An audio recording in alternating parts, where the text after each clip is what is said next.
on. Beth's asleep. And I said, what am I doing? I can't keep my eyes open. I mean, okay, there was a rain delay. I understand that. But even still, I don't know how these young kids are watching baseball. Young kids have the energy to stay up all night, and it's the weekend. Last night was a school night. True. They started the game at 8 o'clock. I was only into inning 2. I think it was 10:30 already. I went to bed. And the problem is games 1 and 2 are during the week. Right. And it's 6 and 7 would be 2, and those are the biggest games. If you're a Yankee fan and you're a kid, and you want to watch your team clinch a series, say that we're going to win tonight. It's going to be up till midnight. You can't stay up that late. I can't figure I know there's some parents that will let that happen. No, I know, but I said to myself, listen, I'm a guy who has to get up early for my work. But I was talking to John Hine because no one can stay. He says everybody falls asleep. Nobody gets to see it. People are working, even if they don't have to work these hours. And imagine that's watching the game. If you go to the game, it's going to take you another... if the game is at midnight, but you get home at 2 in the morning. It's crazy. Plus, this is the worst time of the year to be watching baseball with all the rain and oh my God. So was A-Rod a hero? I mean, he hit he hit the go-ahead run. Here's the situation with A-Rod. Now he's Mr. November. The first two games were scary because it looked like he was back to not doing anything. Being a shithead, yeah. He was 0 for 8 with 6 strikeouts, and I was at the game Thursday night. And exactly what you're talking about. I was at the game. I was falling asleep in the 7th inning. It's the World Series. But not only was he 0 for 8 and struck out another 3 times, he looked bad striking out, and he made what I thought should have been an error, and so defensively he fucked up, too. Ooh. I think I saw that. You talking about in the field. In the field, he made an error. Grounder right at him, and he sort of sidestepped it. It was a tough thing, but A-Rod should catch it. It was like in the first or second inning. Yeah, it was early in the game, and the Phillies scored a run because of it. But the thing about the Yankees is, and again, I get when people complain about them, they buy everybody. So if A-Rod doesn't step up, someone else does. And even though A-Rod had a shit 2 games, the Yankees go into Philly up 2-1. Big deal. Right. Then the first game in Philly, A-Rod, gets hit by a pitch, which is a dumb move. Right. They sort of woke up a sleeping giant in a way. Next time he's up, he hits a home run. So it was a big home run. They were down 3-0. That made it 3-2, but that was his only hit of the game. Last night, he's 0 for 3 again. Doesn't look like he's doing anything, and he got up and he got a big double to go ahead. Go-ahead run, right? So he's only 2 for 14. He's batting like 143. That's shit. But in October, the 2 hits he got are big hits, and he's A-Rod. I mean, I think A-Rod has a publicist the way Tom Cruise has a publicist, because even if he gets a big single in the 5th inning, he's on the back page of the Daily News, Right. And he sells papers, I get it. But, so it's weird now. A-Rod's not having a great World Series, but the 2 times he came through were clutch, and hey, that's what you need. I'm happy about it. Again, we're talking. The series ain't over, man. We got our hearts taken away in 04 when we were up like this. There have been teams who've been up 3-1 and lost. Yeah, and the Phillies are a great team. Right. They're a great team, and I'll tell you how you bring people together. I'm at the Yankee game, and it's Philly in New York. It's Stern City Central, and everyone, of course, knows I'm a Yankee fan there. And they put me on the big screen. And I know you've talked about that before. And because I'm on the show, I feel like a douchebag. I get that kind of treatment, which is nice. And they've done that twice now. Right. And people are nice, like they cheer and stuff because they love the show. But it lets everybody know you're there. And then from there on in, the entire game, in the middle of the 2 innings, I had a line of pictures to be taken. But a real funny thing happened.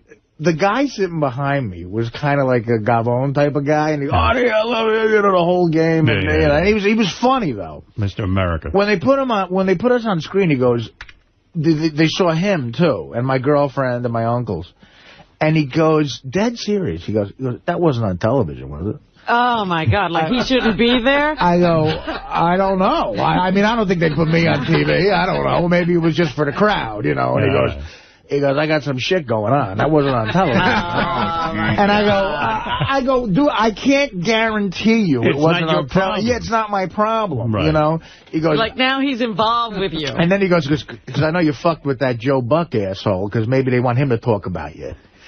He goes, you don't get. He goes, you know what? I like. Trying to watch the game. He goes, I like you, and now you're fucking me up. Wow. Okay, I'm trying to watch the game with $10 hot chocolate, by the way, Howard. Wow. A hot chocolate is $10. When I went to the World Series with my father in '77, I still have the stubs, the tickets for $10. Wow. Yeah. So I bought it, and it wasn't even hot. The guy had it up in the air. No one would buy it for 2 hours, and I bought it $10 for a hot chocolate. And you can't bring a thermos with you, can you? They check everything. Adrian had a bag. They went through it like she was Bin Laden. Wow. Like you said that about Beth. They just check everything. Right. And, again, thanks fucking Bin Laden. It takes 2 hours to get into a Yankee game now. Right. And, if the point is, and when you pay the $10 for a hot chocolate, you get more mad when A-Rod doesn't do good because he's making $25 million a year. So you start screaming, "What the fuck? $10 for a hot chocolate? Hit the ball, feel the ball, you asshole!" You get angry. That's where I get like Will. I'm like Will. I can't give him shit. Right. When I used to drink, I would yell the worst shit. I got kicked out of Yankee Stadium. I'm a Yankee fan. And he's got season tickets.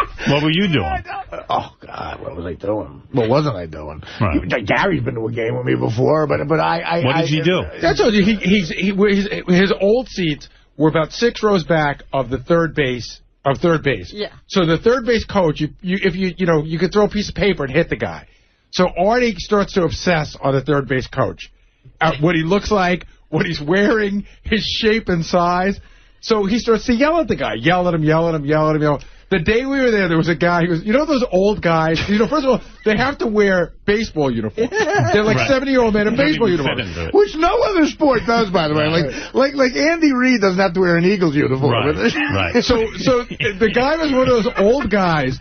He had no butt. Right, the pants just looked like they just went down. So I don't know I can't remember. The guy's name was Johnson or something. Artie's on his 12th double. I was drinking back then. He walks into the bar. There's a bar outside of Yankee Stadium that everybody goes to, legendary, called Stan's. We walk into Stan's.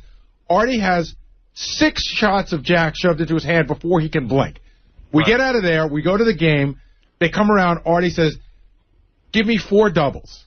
That's just for him. 4 doubles of Jack. Because he'll never come back in time. So he orders 4 doubles.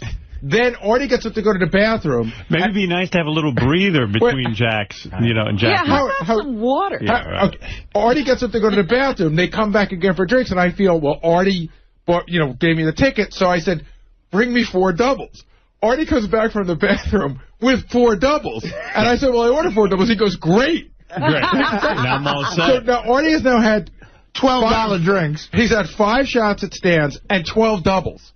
So that's 29 shots. Wow. So Constitution on you.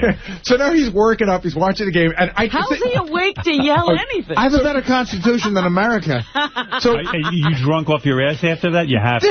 I got drunk, and Gary, the funny thing is, first of all, he should be in the hospital. Yeah, that's he the time. Be in a coma. First of all the third base coaches have dumpy asses because they're all old guys, and my friends. This is a famous story of my friends, and I mean, I'm not saying this is funny, but when you're drunk with your friends, this is funny.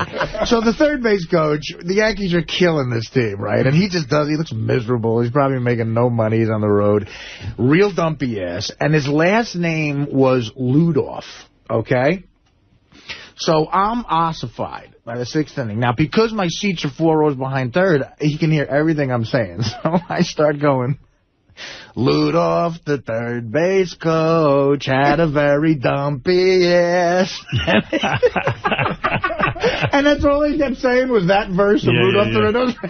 They threw you out for that? We were throwing up laughing because we were drunk. Right. And then so I kept saying, "Ludoff has a dumpy ass." And the guy came over and said, "You have to listen. You're a Yankee fan." Ludoff. No. Usher. Oh, okay.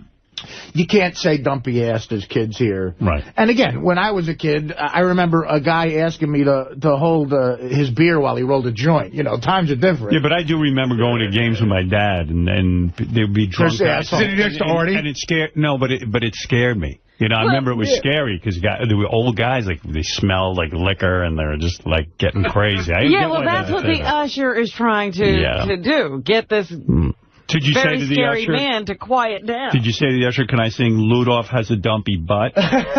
Well, because every day, one of my friends, the funniest and rudest thing I've ever seen before is playing the Blue Jays about 1982.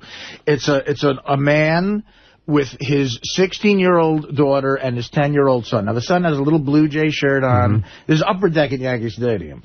And a ball and a glove to catch a ball, which will never come to us. Right. And so the Blue Jays score a run, and my friend is he's like Will and me. We all had bets on the game. And he's fucking pissed off because the Blue Jays go ahead by 2 runs. The kid's going, yay, yay, yay. And he's sitting next to his 16-year-old sister. And my buddy goes, hey, Blue Jay kid. That's what he called him. He goes, hey, Blue Jay kid. And finally the kid turns around and be like, yeah, like with it. My buddy goes, I can't even.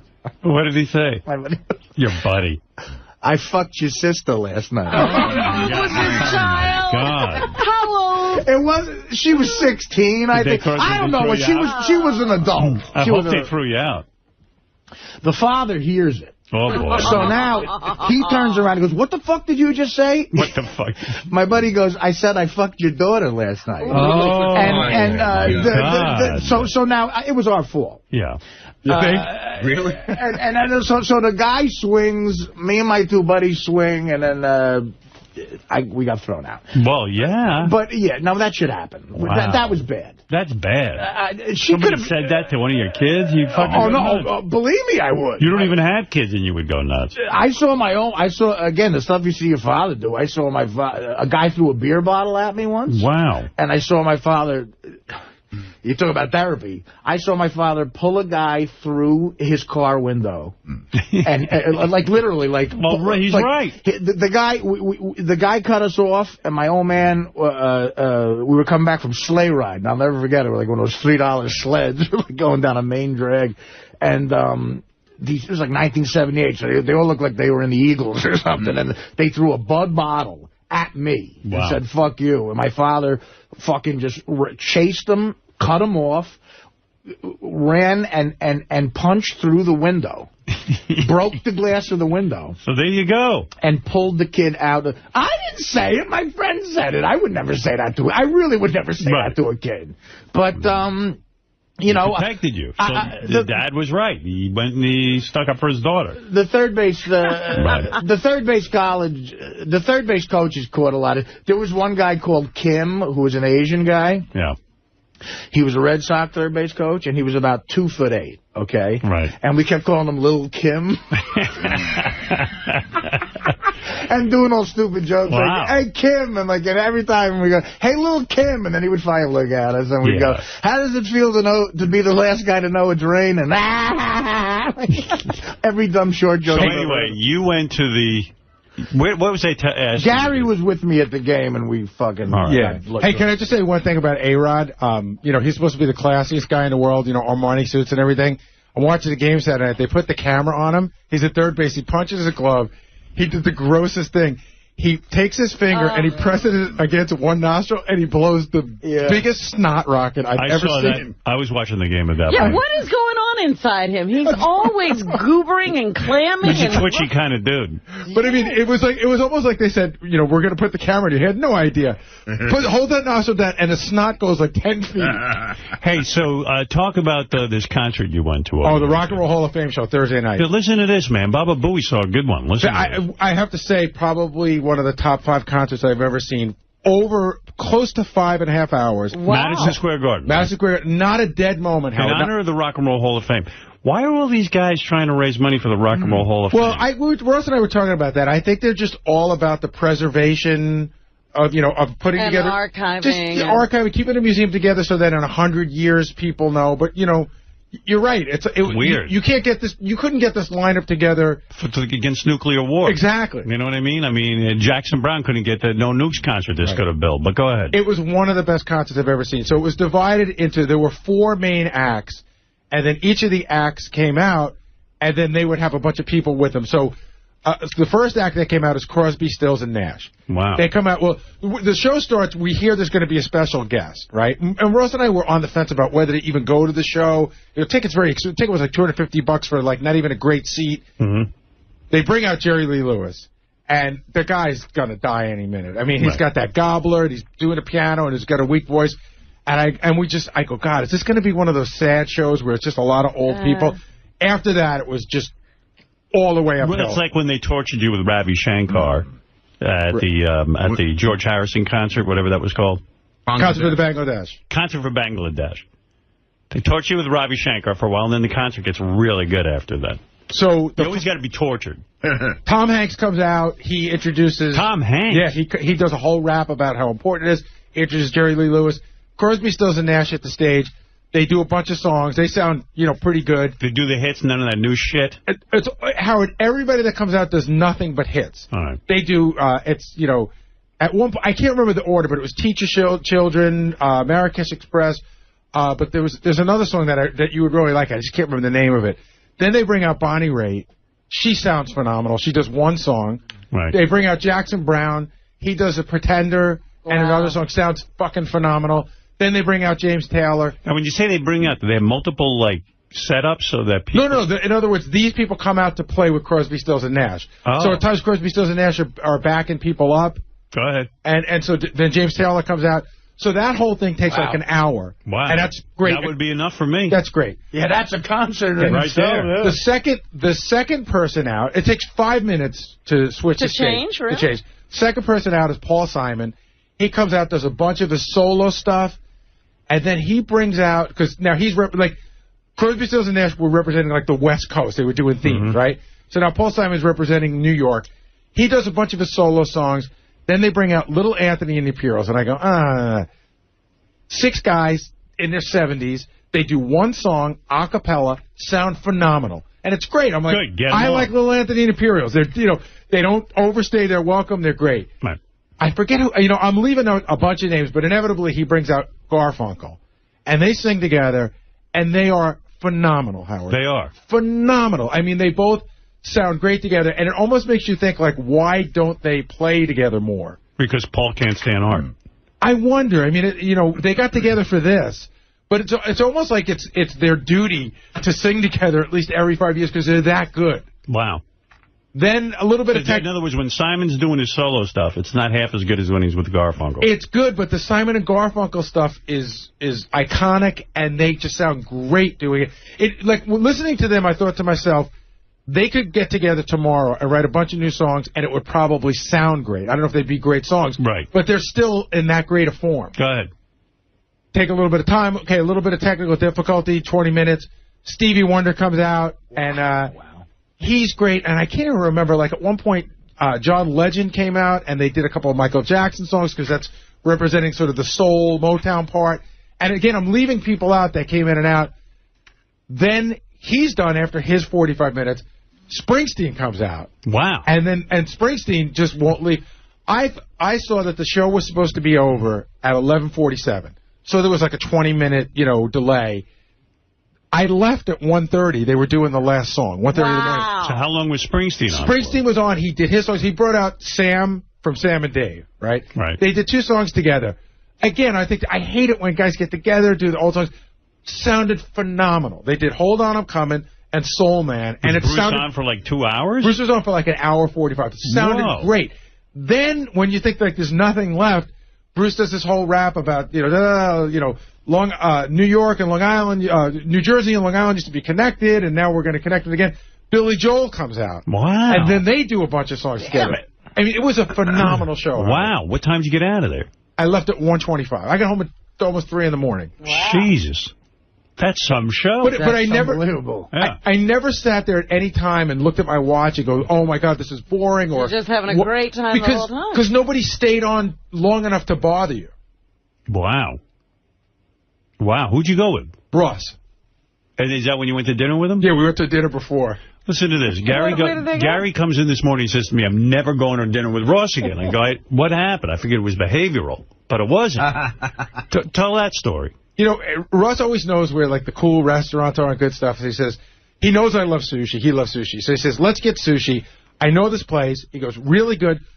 A little pricey, but, really, really good. So we go to the restaurant, and it's not a huge fancy restaurant. It's a little tiny restaurant. We go and we sit at the sushi bar. Right. You're not even at a table. Not at a table. The waitress comes over, and we have to give our likes and dislikes. You know, his goes on for an hour, mine's like 2 seconds. I said, I'd rather have sashimi, he'd rather have sushi. Russ, I don't eat this, I don't eat that, whatever. So they just start bringing food out. The sushi chef puts some food in front of you. Well, you don't have to order. You don't order. I love that. Okay. So I said to him at some point, like, how does this work? And he goes, well, it's like a round. You know, it's almost like a X-course dinner, whatever. So we order a very small bottle of sake and a couple of appetizers, and that's it. So the bill's coming.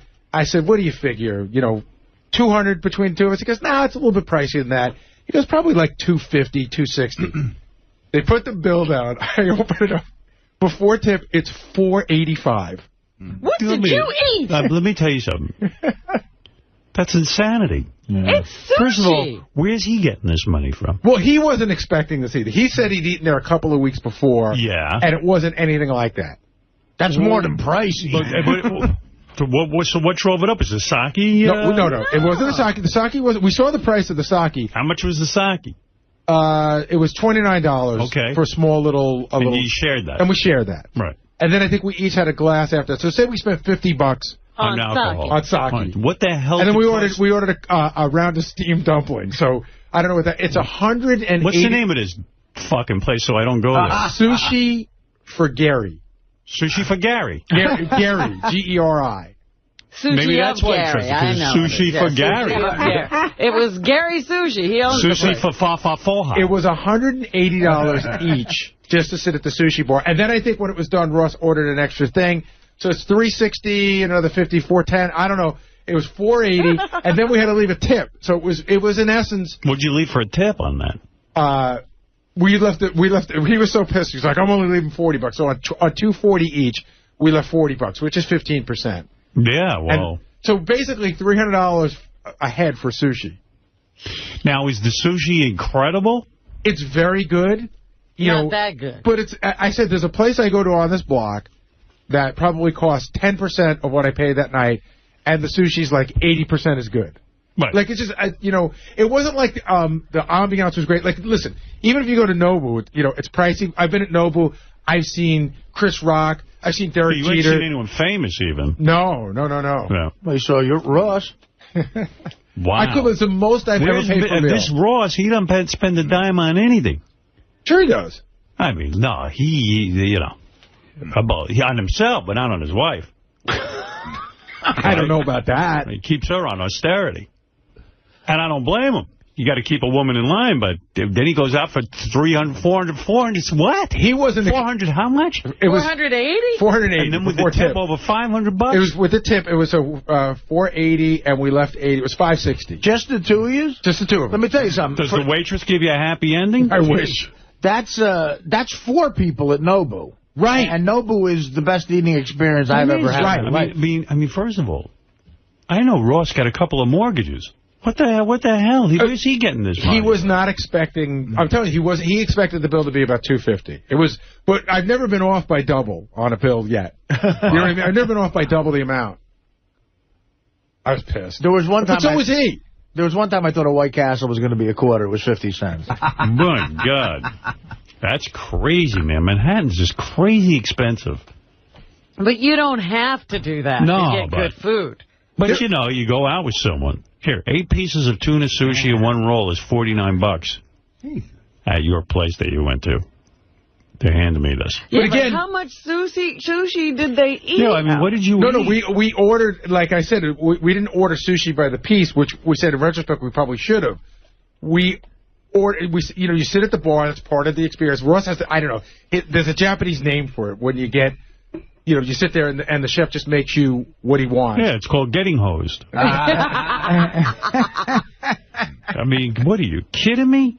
$500 for 2 guys and you didn't even have alcohol? I mean, except for a small bottle of sake? It was a 20, and that was the cheapest bottle of sake on the menu. No wine. No. Right. All right. Well, thank you for that update. But Rock and Roll Hall of Fame, one of the best concerts I've ever seen. It sounds it. The Friday night show... It's almost too long. But it wasn't. That's what I'm saying. To me it is. I couldn't stay awake. I'd be gone. I would miss Bruce Springsteen. The Friday night show was Aretha Franklin, U2, and Metallica. And I know some people who went, they said it was good, but I don't know if it was as good as that. Oh, what's that? this is for night 2. It was let's see, Aretha Franklin, Annie Lennox, Lenny Kravitz, Jeff Beck. You already got the better show. Yeah, Jeff Beck was at the show that I was at too, but that was great too. Instead of like listening to some Jeff Beck shit, he came out. Oh, he played guitar on Superstition with Stevie Wonder. All right, that I could handle. Because if he starts going into those instrumentals, I'm out the door. And I can't remember. Is B.B. King still alive? Yeah. Jeff Beck has one hit that I know. What is it? Is that because we've ended as lovers? Yes, because we've ended as lovers. I always thought Freeway Jam was way Yeah, I thought Freeway Jam. What's the Crosby? Uh-oh, Chaz Bono here to talk to you. Robin, is Chaz Bono? 4 inches is fine. Chaz Bono, I just got done shitting at the Port Authority. Ever since you took the most manly man. male hormones, you're the manliest guy ever. I understand Artie Lang is teaching you how to be a man. Oh, yes, Artie's my manager now. I'm the new star of the next season of Ice Road Truckers. Well, Sonny, your father is gone. I guess Artie's kind of the surrogate father to take you Yeah, you need puberty. a male role model. Yes, the family was minus 1 cock. Right. I'm bringing one in. Right. Well, let me tell you something, Chaz. Your voice is changing, and you're growing facial hair. And you got to shave once a week. and I understand Artie's teaching you how to grow back hair. It's going wonderfully. Yeah. And you sound fabulous. You sound very masculine. Artie just shaved the Yankee symbol in my back. Well, you're a super... Chaz, I didn't get to play you the... We're going to get thrown out of Yankee Stadium this weekend. Yeah, you didn't get to play the clips. Are you going to beat up some women at Yankee Stadium? I'm going to jump on a woman's back for wearing a faggot shirt. Wow. Man. Chaz, you've really become a man. I'm hanging out with Will Murray quite a bit as well.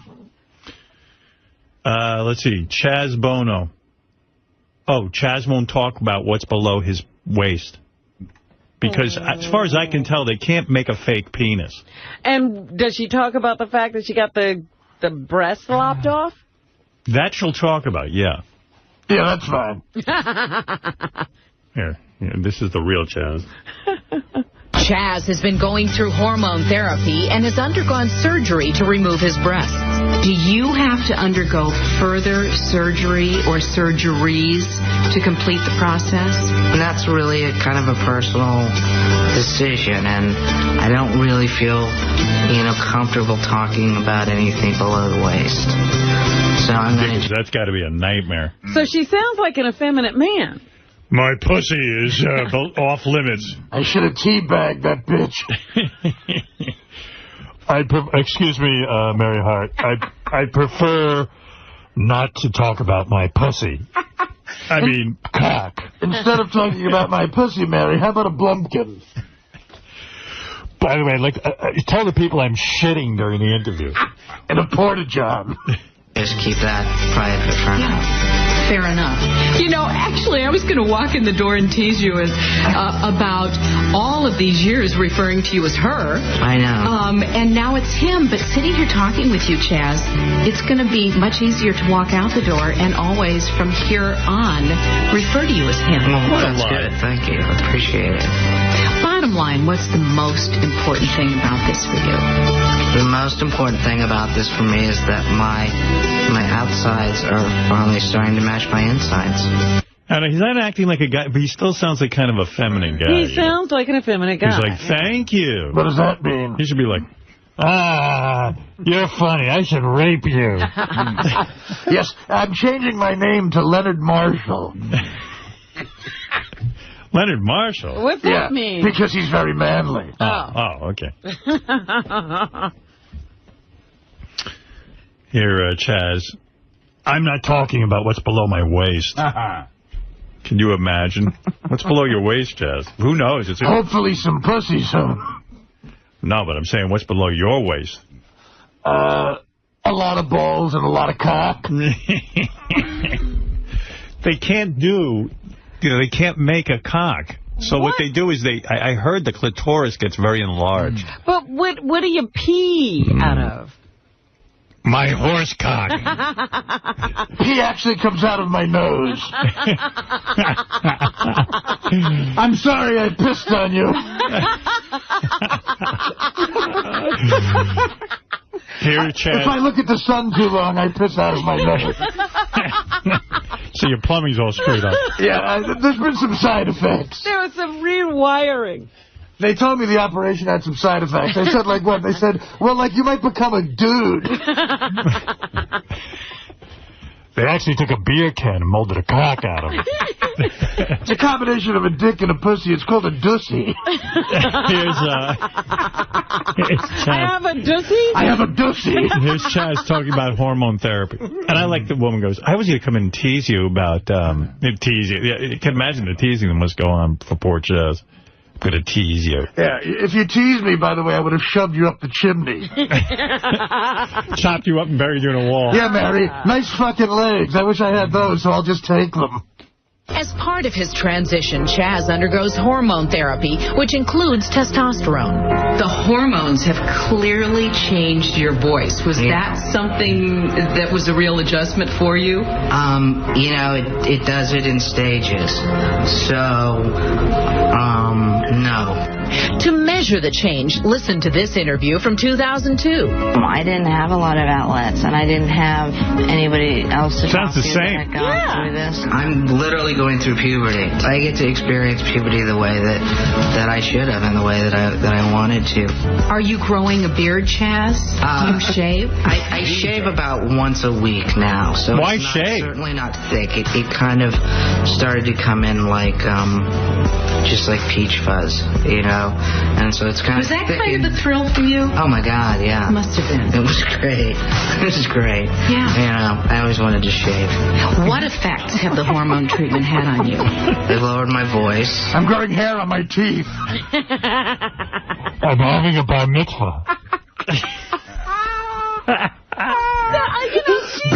Billy got sick, so I'm touring with ZZ Top. She's not experiencing puberty like a guy. Why would you shave, though? Like, you'd be so proud of some facial. It's probably coming in patches. In fact, I have a mustache like Zorro. My new nickname amongst the guys is Gene Shalit. Oh, you got a big Gene Shalit mustache. I do, and I'm reviewing movies for no reason.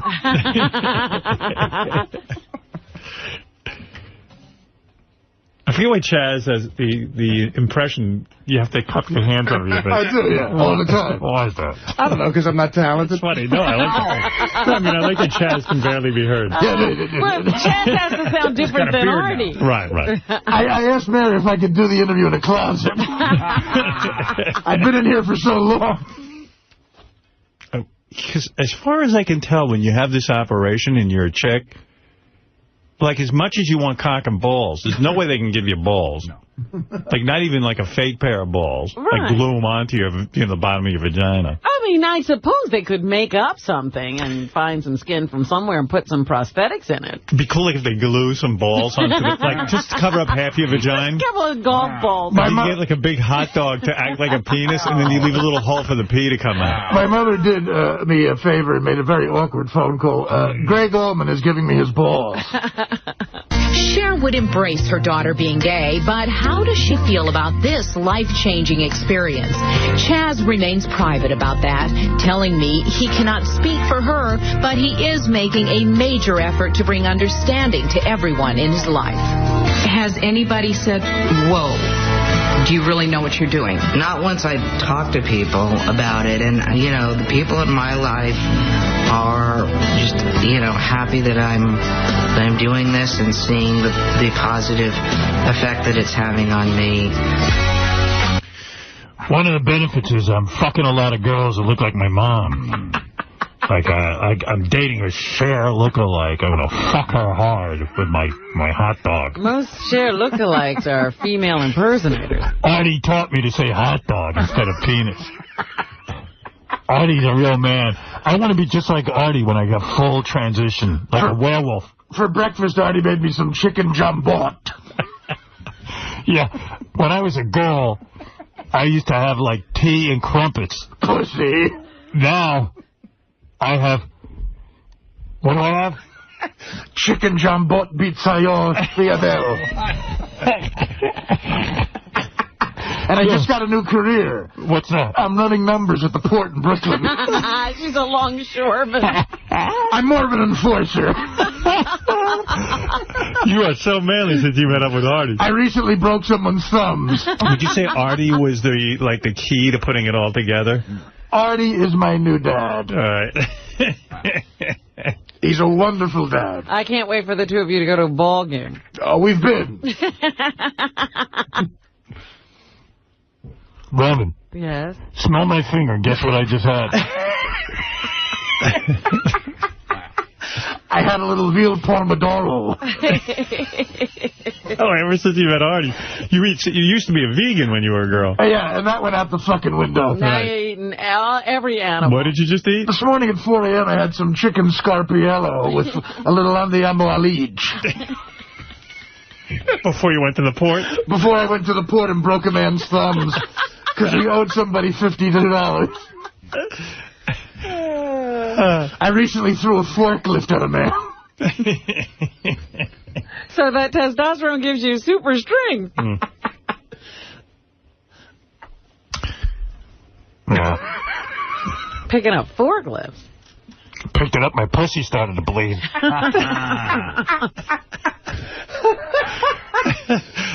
The whole transition isn't 100%. Not completely... Yeah. I lift a heavy objects, make my pussy bleed. I still do some acting. I'm playing Larry King on Broadway. I visited Chaz at his L.A. home where he lives happily with Jennifer Elia, his girlfriend of 4 years. Artie taught me to fuck her very hard. And their 3 dogs. On this day, they were posing for a photo shoot for Getty Images. Here's where Artie told me for the photo shoot to drop my pants and moon. Sexuals might go, wait a minute. If they were attracted to each other as two women, does it become a heterosexual relationship? Well, I think I didn't just bring this on Jen recently. Right. This was something that, she knew about shortly after we met. So our relationship, I would say, always modeled a heterosexual relationship, emotionally, intellectually. So now it does physically as well. Physically? She sucks my labias and we pretend it's a penis. It's a lot of fun. She blows me while I'm doing masonry work. Excuse me, honey. I'm pouring cement in the porch. Could you lick my ass?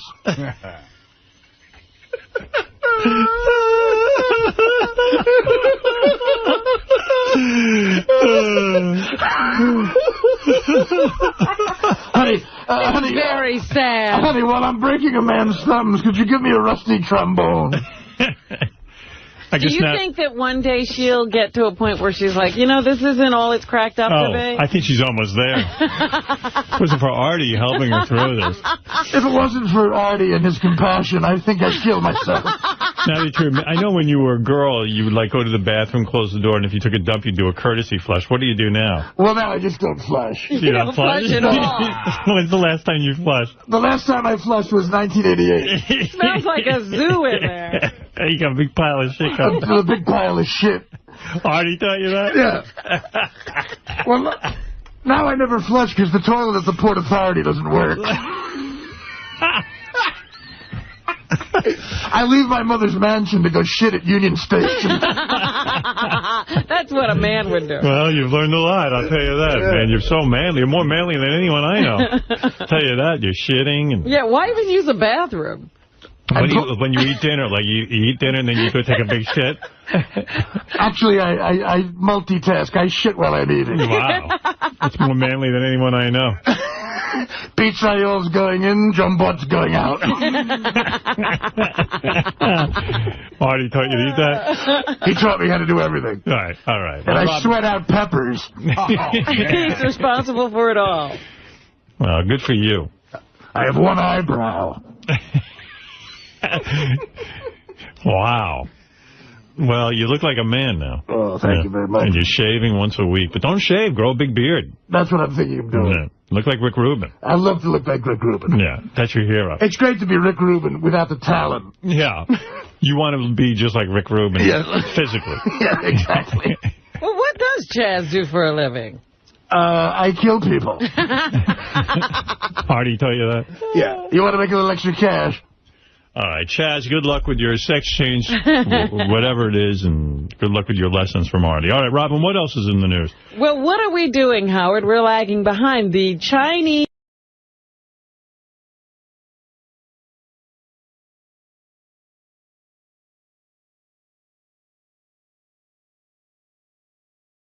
The sugar, too.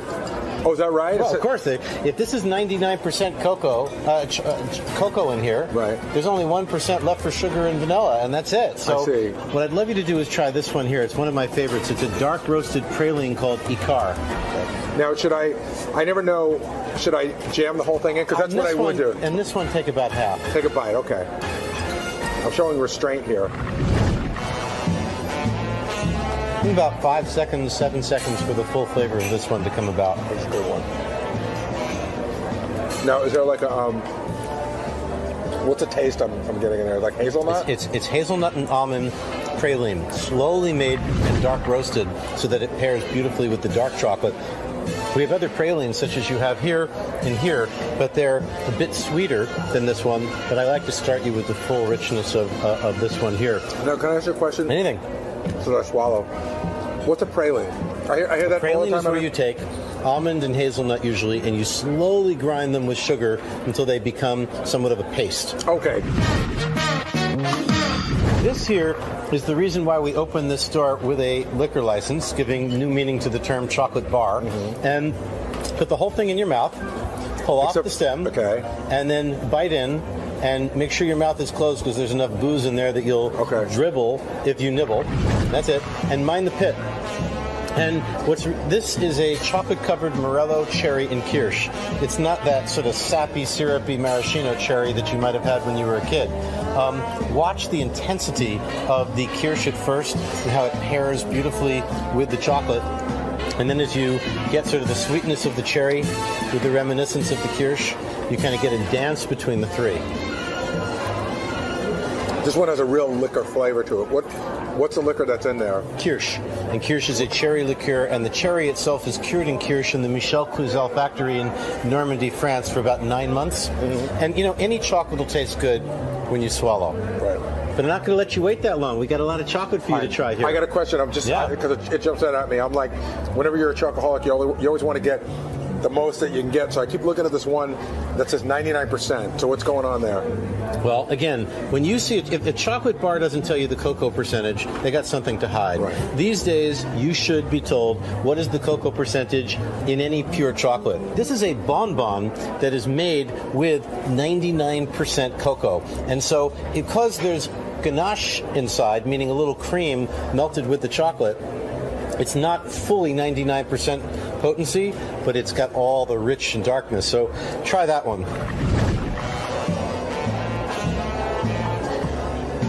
Now we're talking. This will take a couple more seconds, maybe 8-10 seconds for the full range of flavors to come on. And watch the aftertaste on this one. This is for people who crave bitter, who are seeking the essence of bitter flavor in their chocolate. You're right on the money on your times, too. It is like 8 seconds, and then, because when I put it in, it really didn't taste anything at first, and then it just sort of gets you. Another 8 seconds. It has to do with the melting of the cocoa butter, which does not dissolve at room temperature. It needs to be warmer than room temperature, more like body temperature, and how much cocoa butter is in here as compared to any other kind of cream. I want you to try this one. It's one of my favorites, and again, we're the only store in New York that carries anything like this. You're going to need to put the whole thing in your mouth. It is a chocolate-covered raisin, or a grape. You don't feel the raisin. The grape has been macerated, meaning dissolved, in Mar. And Mar is a brandy made with champagne grapes. Put the whole thing in your mouth. So when I put it in, I won't taste like a chewy grape or raisin. No, you'll feel like the ghost of the raisin skin. And put the whole thing in your mouth.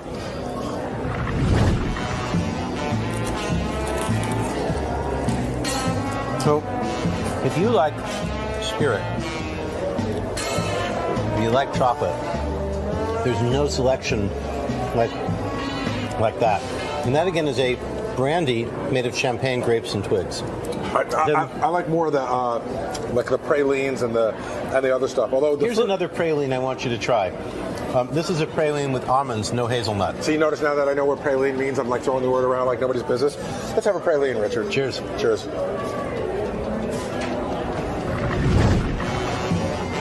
About 7 seconds on this one.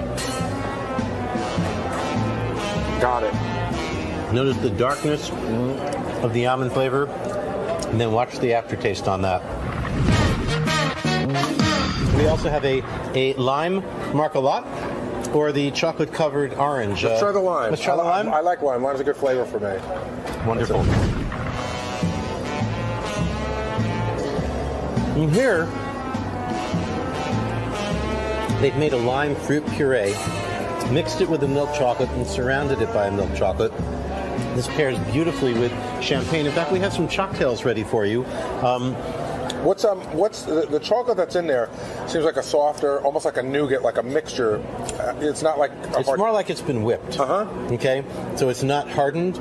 They've been able, because they keep it contained in here, to keep it moist and keep it a little light. More like, you might remember it as a Cadbury flake. Shannon, which is this one? The white chocolate champagne cocktail. The white chocolate champagne cocktail. We've given you a spoon if you want to try the foam on the top. Now, what's the foam made of? It's just our white chocolate chantilly mixed with our champagne. And this is one of our most popular drinks, and people love the foam. Particularly women go for this one. I feel like very classy. Foam's pretty sensual, huh?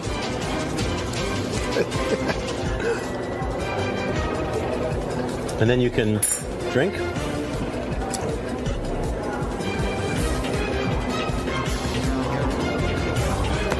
That's good. I never thought I'd put chocolate in my drink. Well, in a moment, we're going to bring you one of our chocolate Russians, which is really our signature chocktail. And, our chocktails. Chocolate Russian. Thank you, Michelle. It's Shannon. Oh, thank you.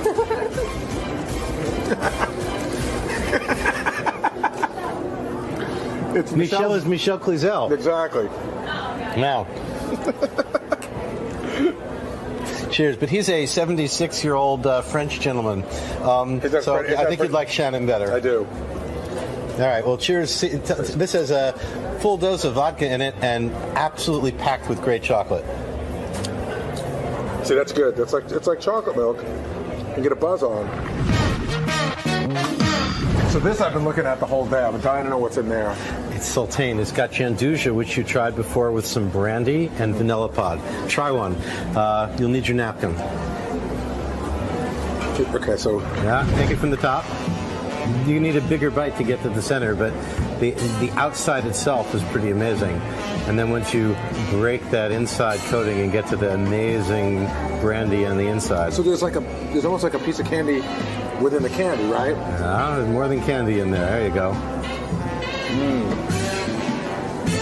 But you're getting the Janduja, which is this amazing Italian-inspired chocolate and hazelnut puree put together. You can feel the oiliness in the chocolate, and again, the flavor of that is it's one of our most popular pieces. People love them for parties, and for any of these, which we call bouchées, one piece is generally considered a dessert by itself, though I can manage more than a few when I'm in the mood. That's really good. Great. You might also like this. It's made with almond paste. This one here. Yeah, just take a bite out of that one. I love it. Again, that's not your normal Tootsie Pop. I mean, that's got that'll one of those, and you'll make someone very happy. It's really dense. Oh yeah, and it's got great ingredients. Again, done with the milk chocolate and with ground hazelnuts on the outside, and also a streak of vanilla. I want to also call your attention. These are what cocoa pods look like. If you want to choose any one of those and take a bite, you're going to get an amazing experience. We consider it one of the finest ganaches. Anyone you like. They're all the same. The color doesn't have anything to do with the flavor, Nothing right? to do with the flavor. So we'll try one of these. And you're saying it's just like a chocolate in there. So this is like getting like the best bottle of champagne, like the top of the line. This is like almost like a vineyard, right? Vintage Reserve. Oh, look at that. Oh. Okay, and that inner piece is the ganache from the Los Sancones plantation. Again, with all of this chocolate, that's such high cocoa content chocolate, you will not get a sugar rush. You're going to get a cocoa buzz. You'll be elevated and euphoric. And obviously, your taste buds are pretty happy, too. Now, listen, I know you like these pearls. You want to have a handful of these? They're the 72% blended chocolate. I'll have some myself. I happen to love them, and they make great gift items. We sell them in test tubes and in other ways, and people love to decorate with them. Now, can you eat, like, I'm eating a lot of chocolate. Can you eat this much chocolate? I can, but I don't normally need to. You know, it's kind of like when you cultivate the tolerance for something, it doesn't take you much to get off. So, for me, a little bit of chocolate in the morning, and I'm right in a cocoa state of mind, and from there, I'm happy throughout the rest of the day, although I kind of nibble as the day goes on. It doesn't take much, though. You know, a handful of these, and I'm quite happy. This is good. This is really good stuff. I'm glad you like it. Well, Richard, I got to thank you for today. I learned a lot about chocolate. Up until now, you know, I had two choices, Hershey's Light and Hershey's Dark, but you taught me about a lot of different chocolate. There's like 21 different kinds, and I know what a praline is and all the different fruits and everything, and I enjoyed it. I've been educated. I'm just going to take this with me if I could. All yours. Look forward to seeing you back. Bring it back empty. I'll fill it up for you. Don't even make that promise, because I'll bring it back. Thank you. I really had a great time. Great pleasure. Thanks.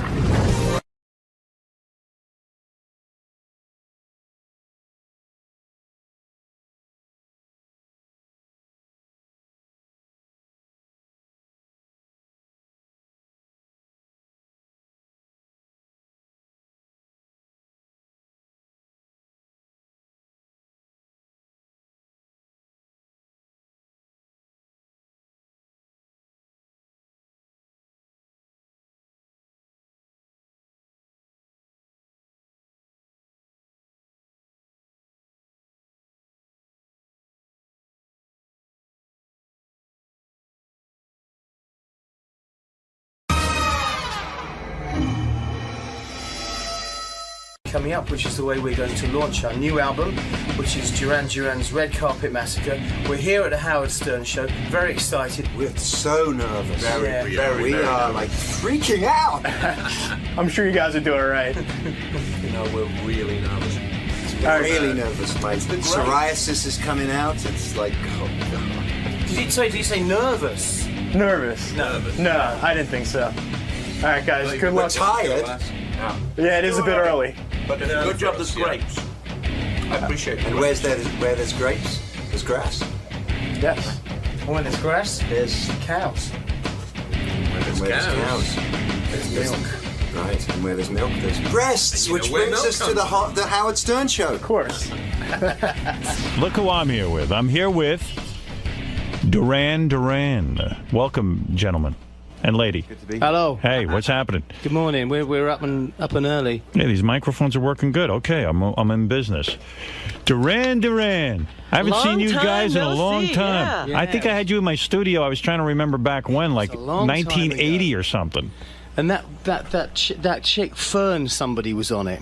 Fern. Fawn Hall. Fawn Hall. Fawn Hall. She was on the same show as we were on. She was? And we everybody was Fawn taking Hall. the piss out of her. No, we had Fawn Hall on. We did? Yeah, with Danny Sugarman? With Danny Sugarman. Oh, yeah. you're right. I forgot. Yeah, we did.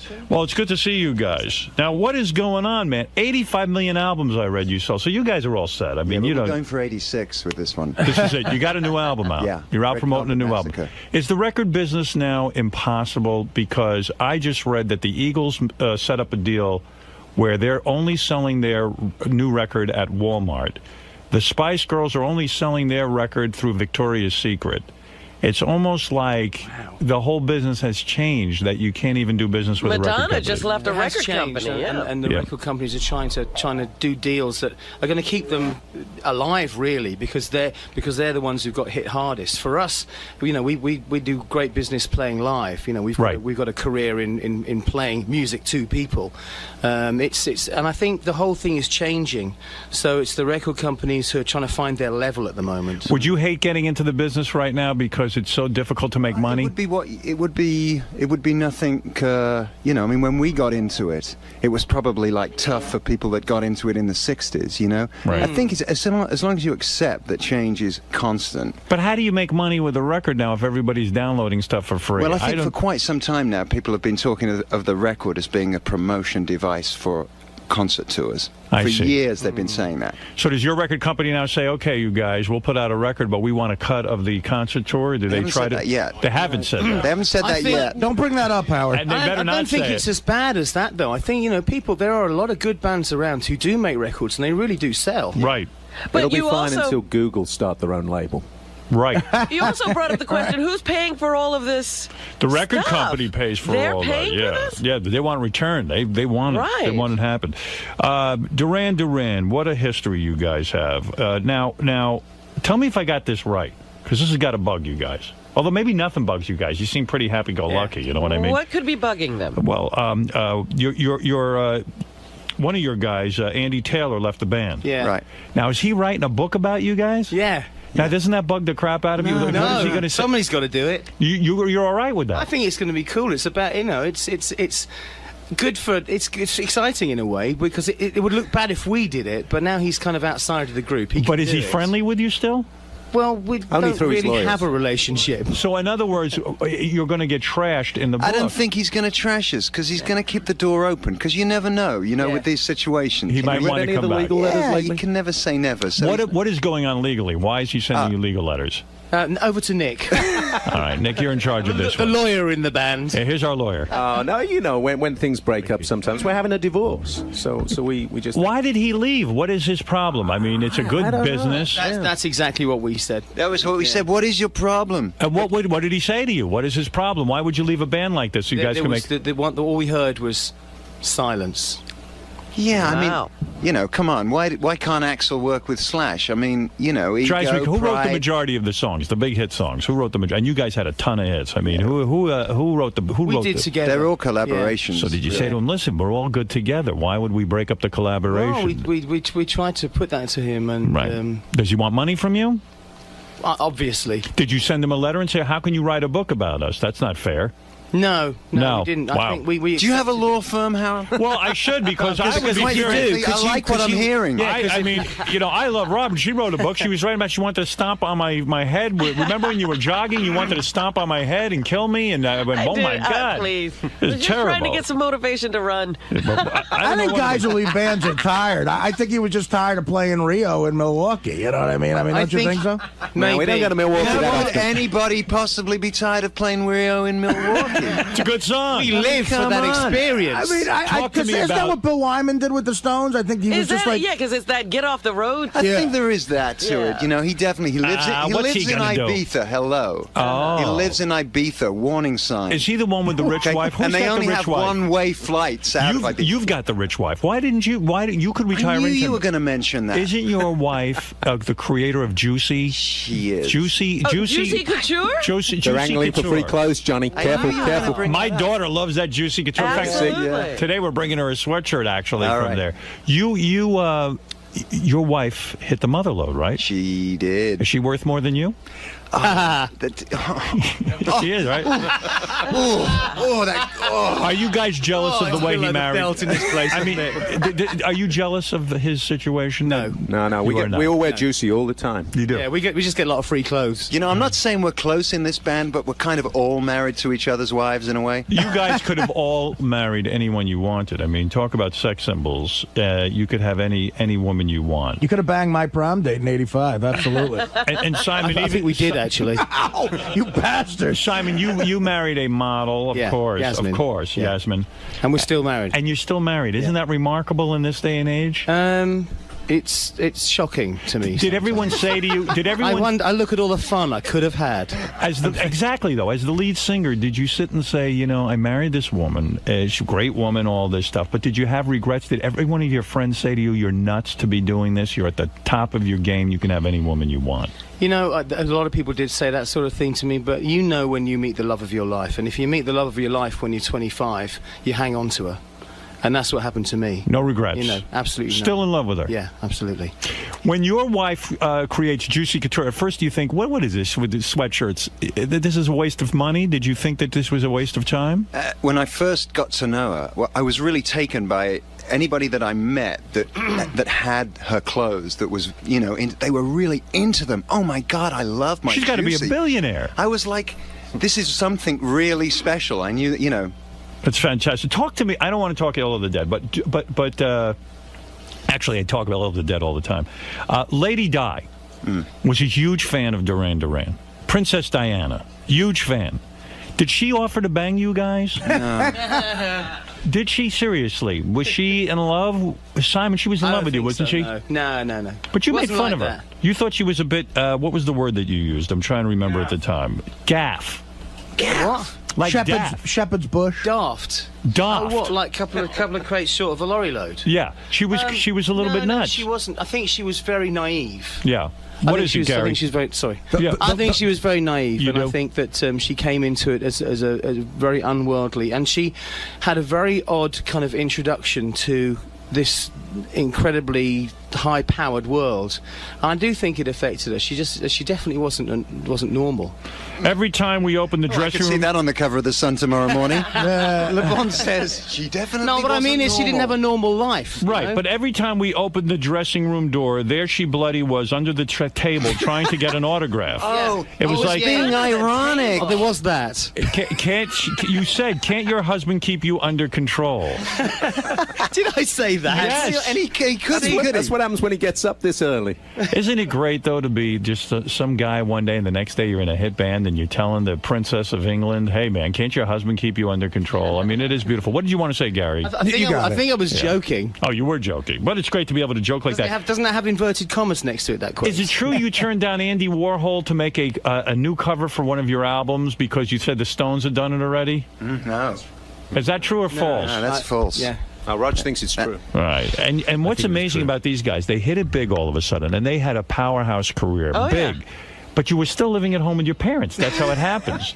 So you come back from your tour, and you're huge, and then and then they won't let us watch what we want to watch on the TV. Yeah, really. I mean, that's to go to bed at 10 o'clock at night. I was like, I'm getting out of here. I'm going to get my own place. It is kind of crazy. It really is. Now, who is this beautiful woman who sings with you? I'm quite captivated. This is the fabulous Anna Ross. Hello. How you doing, baby? What's your story? You married or... You with any of these guys? I mean, what's going on? No, I'm not. No, I'm not blowing any of them. Not that we haven't tried, but unlike Lady Di, you're not blowing the bag. No, I'm not. Well, you sound great. Now, I'm looking at a picture here, Simon, of your wife. Yeah. That the guys just gave me off the internet, topless. I could see why you married her. She's hot. Look at that. There she is. Is that her? Look at her. Beautiful girl. That's my baby. Yeah, nice. Yeah. And what was it always a kind of relationship where you were monogamous, or were you as a rock star allowed to cheat? Were you allowed to? She seems like she might be. She's the love of my life. She is, and you never got into threesomes. You never got into any of that kind of stuff. No lesbianism with her in front of you with another girl. Not that I know about. Not that you know about. So it's a traditional relationship. Yeah. See, I always thought you guys were kind of wild, but maybe not. Well, there are wild ones in the band. Who's wild? The guy with the sunglasses on. Oh, yeah, we know that. The lawyer's wild? Do you know why he's got sunglasses on? Why does he have sunglasses on? Because then he has projection of porno on the inside of the lens. You're talking about Nick. 24 hours a day. Nick, I always knew Nick was a pervert, but that's good. I like that. How are you? Very well. Last time I saw you was in England. It was, yeah, I remember. Yeah, you were broadcasting from there. Yeah, a long time ago. And Simon, what do you mean that, you know what I wanted to ask you about? There was a couple of things going on. Number one, I read that you say as a child, you enjoyed dressing up in women's clothing, for real. He still does. No, and you still do. I enjoyed dressing up. As a woman. That's my favorite. I wasn't sure whether they were women's clothes or men's. Here's what I it had said. A jockey outfit. You say you've been dressing in women's clothing since you were a kid. When you were a kid, you wanted to be Rita Hayworth in a skirt. Did you think you were gay? This is the press release that Nick Rhodes wrote, isn't it? Did you think you were gay at one point in your life? Is that because once yesterday, wasn't it? Did you guys think he was gay or something? I mean, seriously, that's a very feminine thing to do. Hands on my hips, I can't do that. But you were always into women. You never had gay sex. Yeah. Nothing like that. Yes. You just like to dress up as a woman. No. No. I did once dress up as a woman, and it was for a show at the Edinburgh Festival, and that was a lot of fun. I just loved the way fishnets felt on my legs. And what happened that you lost your testicle? Do you talk about that? You were I haven't. I have a slightly reduced testicle. You were on a motorcycle. Yeah, you had an accident. I raced raced bikes, and I had a front end collision. Well, you have the kind of life you do. We'd moved on from homosexuality. When you have the kind of life you have, where you're a rock star, where you're married to a beautiful woman. You think I needed two of them, two full ones, don't you? No, why would you race motorcycles where you could get injured? Well, that doesn't make any sense. You should ask me that question, because that's very pertinent to the song that we've got out as a single. I'm not trying to segue into it. Segue, I'll play a little. It's the song "Falling Down" is about pride and arrogance, and I went through a period in my life when I just thought I was invincible. Right. And I had that accident, and I got back on and I raced again, and I had another terrible accident. You do not ride these things anymore? I ride bikes, but I don't race them any longer. It's the racing. It was the competitive thing. I was too competitive. I wasn't good enough. And you were racing a yacht back in the 80s, I think? I used to race boats. And the thing capsized and you almost died. That wasn't my fault. Yes, but why risk this great life? I could understand There's a theme developing, isn't there? Why is everybody looking at me? That was my fault. I could understand somebody who looks like me and has my kind of life capsizing and not really caring, but you have a good situation The going. rumour was that Boy George had a submarine and fired a torpedo. You see, he tried to sink you. Innuendos. What the hell is going on? Oh, God. Big your endo, mate. Was Boy is there a lot of rivalry between bands? Boy Yes, George, there is. Boy But it's George fun, was. though. There's nothing unsavoury about it. It's fun, of course, you want your record to do better than U2's. You've made negative comments about Bruce Springsteen, for example. Well, you say that he is not personally. talented. Yes, you have. I have not. Let me see. I'm going to read a quote from you. All right, John actually said this. Oh, thank you. All right, here's what he said. Bruce Springsteen is as popular as he is because he's mediocre. No one's going to tell me that Born in the USA is Stravinsky or Lennon or McCartney. Makes this stuff up. To be popular and to get enough to millions of people means that you have to be fairly low level. In my defense, I think I said that in 1982. What were you on? Well, I was on my own trip.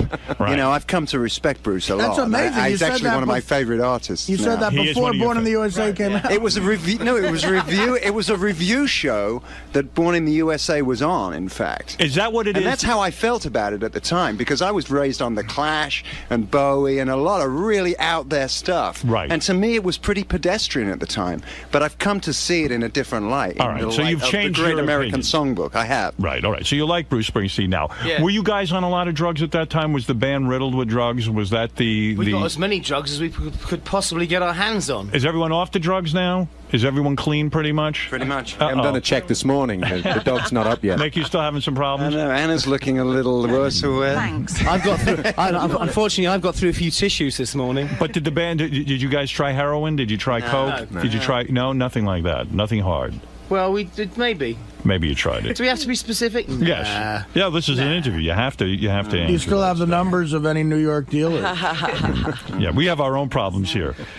So there are rivalries between bands. And you mentioned Boy George. At that time, would he sit and take knocks at Duran Duran and say you guys were horrible, and you would say he's horrible? You know what happened in that time was that the press were. We were young, and they kind of manipulated a situation where the rivalry became public. Right. And they would get people to kind of knock each other in the papers and things. And in our naivety, we were willing to disrespect other bands in the newspapers and things like that. It's something you don't do now. I don't have bad things to say about acts now. Right. Because I think it's just not elegant. It's undignified. Do shows like American Idol annoy you? I mean, you guys had to come up. I don't watch it. You do not watch it. It doesn't annoy me. Does it bother you that these kids who basically had absolutely no career get on a reality show, and then they have these huge careers? Yeah, good luck to them. It's not the kind of career I would want. No, you don't want that. Nick, you did a very smart thing in your life. I don't know if did I? What was that? You're not married anymore, are you? But didn't you marry some kind of department store heiress? No. That was all media stuff. I wished, and then it wouldn't have cost me so much money. money when I got divorced, you know. Divorce kill you? I mean, monetary? Kill me. I'm still here. You're still here. I mean, a lot of money goes out the window. There was a little collateral damage. Did you sign prenuptial agreements? No, never. No, you never did that. Not in the early 1980s. I was only about 20 when I got married as well. How much money as a band do you think Duran Duran has generated? I'm talking between at least touring. 20 billion, I would say. No, come on. Between the albums, between the merchandising and everything else, it's a lot of money. I never added it up. Yeah, we don't spend time counting the money that everybody else got out of the band. Yeah, but Simon, you're very smart. You didn't get divorced, and you've got your original income and all. And my of that. wife's income. That's right. So you've got a lot of money. Dinkies one. Poor Nick's over there. They're dividing them up like carpenter ants. How many times have you been married? Well, how many? Only once. Only once. Yeah. Okay, all right. So you only got cleaned out once. That's okay. All right.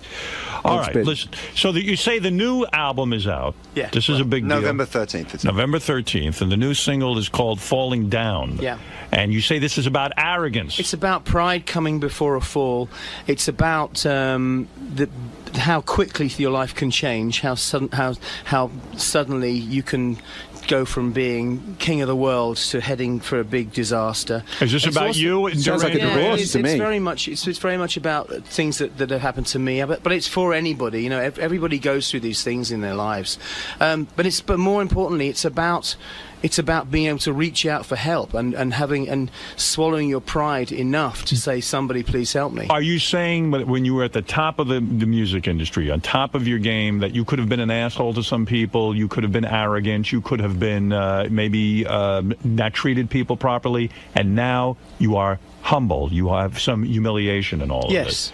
That's what this song is about. Where is the half a testicle you lost, by the way? When you are brought to the hospital. It's in a field in Wales somewhere. When you are brought to the hospital and they tell you lost a testicle, I mean, you've got to panic, right? I mean, it could be the end. Pardon? Yeah, I say when they bring you to the hospital and they say your testicle is gone. Yeah. That's got to be the most painful thing. They said I might lose one of them. And you never did. I had a very good doctor, and I.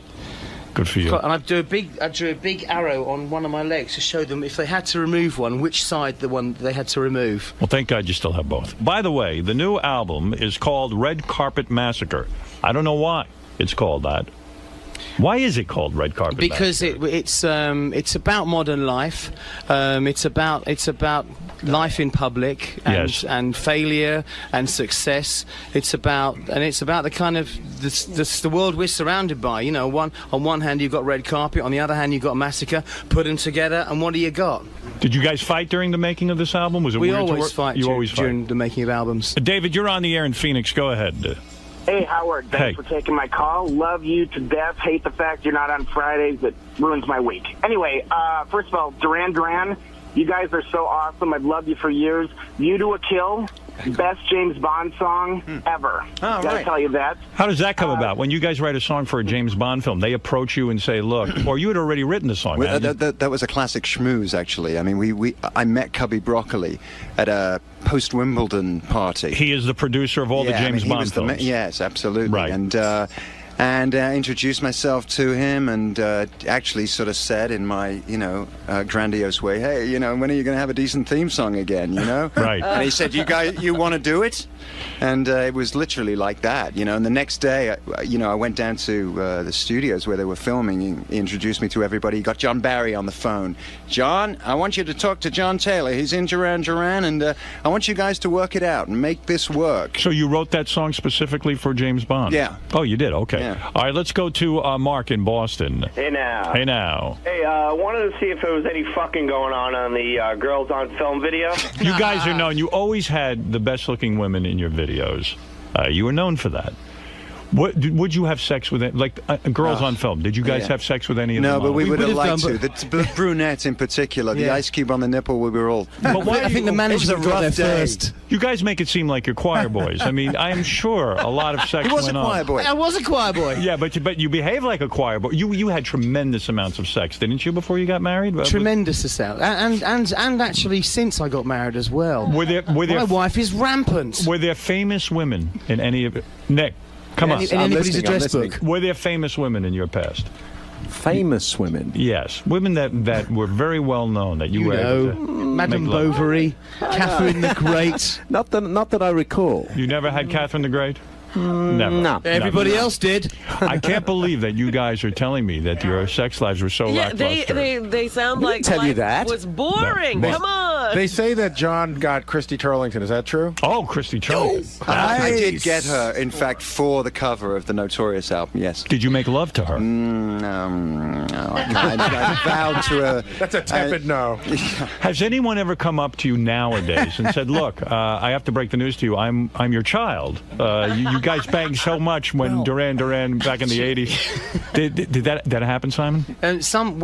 We came out of got out of a limousine once, and we were here in New York, and as we came out, a news crew came marching up the pavement with a video camera and grabbed hold of John and said, "John Taylor, this is the mother of your child. What do you have to say about it?" And there's this girl, this kind of girl who was sort of hanging on and being dragged around, and John kind of put his head down, and we went straight into the building, didn't we? And it really freaked us out. I mean, she'd constructed this elaborate sort of scam. I mean, her parents were even in on it. I mean, they supported the story that I went regularly to the house for Sunday lunch. What does that do to your home life? I mean, does your wife just flip out? It was a rough few days, that was. You know, because, you know, at the back of your mind, you're thinking, no, it's not, is it? Well, it's embarrassing, and also it can screw up your relationship because people start to believe that stuff. Yeah, it's not what you need. And then, of course, typical tabloids, English tabloids, they turned it, in the end, they turned it to, like, you know, this, like, crazy person attempts to scam the media with, but we're smarter than that.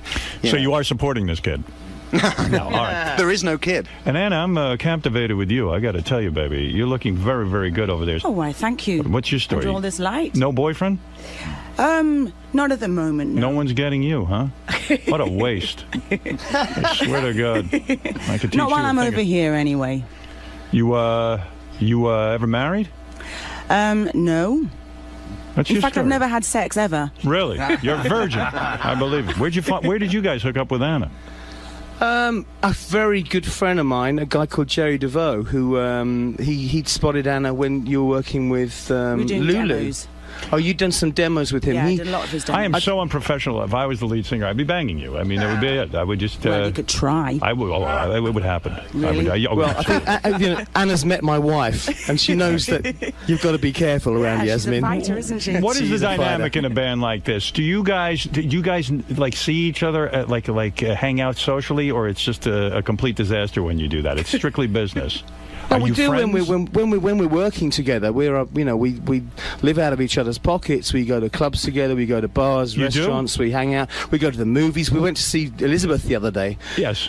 But then when it's over, the work is over, you never see each other. Well, no, we do a bit. You know, there's always times when there's invitations and things to go to parties and that. Sunday we'll see each afternoons, other. we sit at home and we watch old videos of ourselves, you know, have some crackers. That's great. Yes, you get together and watch all your old videos. I admire that. Does it make you sad that the art form of rock videos is just about dead? Nobody really shows them anymore, do they? You haven't seen that? Oh, I see what you mean. Well, no one will show Az. Az got banned. It just got banned in England. For the new single? Yeah. Why? Too many hot chicks? Too many hot chicks with beautiful breasts. The breasts bared? I mean, the breasts are totally bared and up for all to see. Now, that's a band. I was going to say up for grabs for a minute. Right, that's smart. Well, you remember that video. What's the one where you're on the front of that boat? And Rio. That's Rio. Yeah. Now, does that broad ever come back? She's got to be ugly now, that broad. Rima.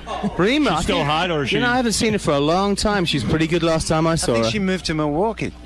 Really? She didn't hit the wall. Well, I got to tell you something. Thank you for 48, if my math is correct. Thank you for playing. As someone sitting here watching you guys play, I can imagine this show on Broadway will be great. Now, what is it? An hour and a half? I mean, like a regular full-length concert? No, we're actually coming out. It's like in two halves. The first half is like the whole new album. Okay. So it's almost like we've got an opening act. Right. You know, and they come out and nobody in the crowd really knows the music yet. There's been a couple of songs on the internet, and then after that, then there's an interval, where you can flick through your playbill, right. And then we do what we're calling an electro set, which is our take on the acoustic set, which has become the industry standard over the last few years, and it's all synthesizers. We're all playing synthesizers. It's like a Kraftwerk homage. And it's sort of like a 20-minute kind of dance-a-thon kind of thing. Right. And then it's the old... Then we get back into this thing, the organic rock out. Well, it sounds good. This was a lot of fun. Great having you guys. Yeah, thanks a lot. Thanks. All right, we're going to take a break. break. Everybody. And then we'll get back to, doing the usual crap that we... business. Yeah. Thank you, Howard Stern. Now, was it weird having Howard ask you about, your sexual life and the bike accident, egotistical? It was. I wasn't expecting that. You never do. But then again, I think we don't go into situations like this expecting anything, and you've got to be able to deal with it. And once you kind of get used to the idea that you're going to be talking about personal stuff and that, then you're fine with it. It's good to have questions like that. It clears out the cobwebs a little bit. Makes you question things. It's funny. Mixes things up, right? Yeah, no, it's good. It's good. It's healthy. Great. We enjoyed it. Thanks a lot. Thanks for stopping by. Perez, you might remember me from a few years ago when I came in asking Howard to please help me become a big superstar. Well, I'm back again to let everybody know that I'm still trying to pursue my dream, and I'm here to say thank you to Howard and his wonderful staff that helped me out and gave me my big break. And basically, I'm here to tell people that you can't give up on your dreams, because if you do, you stop living. And we have to help each other, believe in ourselves, and never give up.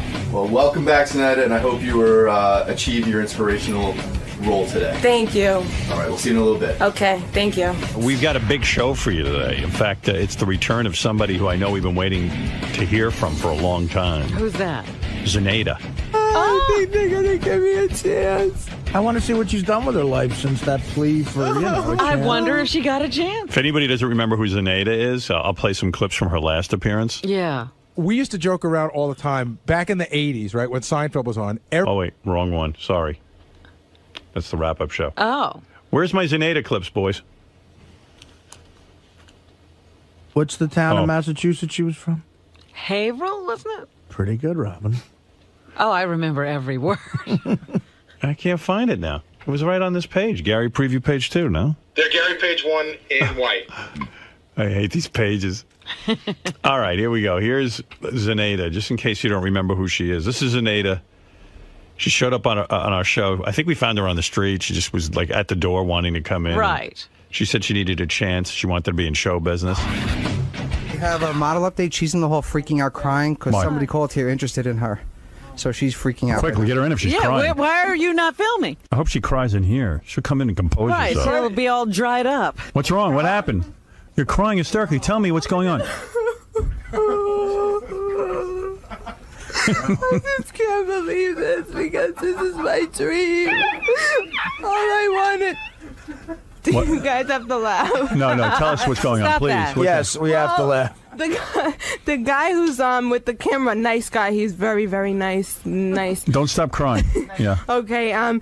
He told me, okay, so what happens now? And I said, what do you mean what happens now? He goes, what you gonna do? And I said, well, I was hoping, somebody can help me out. And so I was waiting to speak with Howard. He goes, you're probably not gonna be able to speak to him again. And I said, well, what do you mean? He goes, that was it. And I said, that was it. So what do I do now? And he's like, so I said, my plan was to have, somebody introduce me to people like P. Diddy or something. And, then from there, we start working on my career here.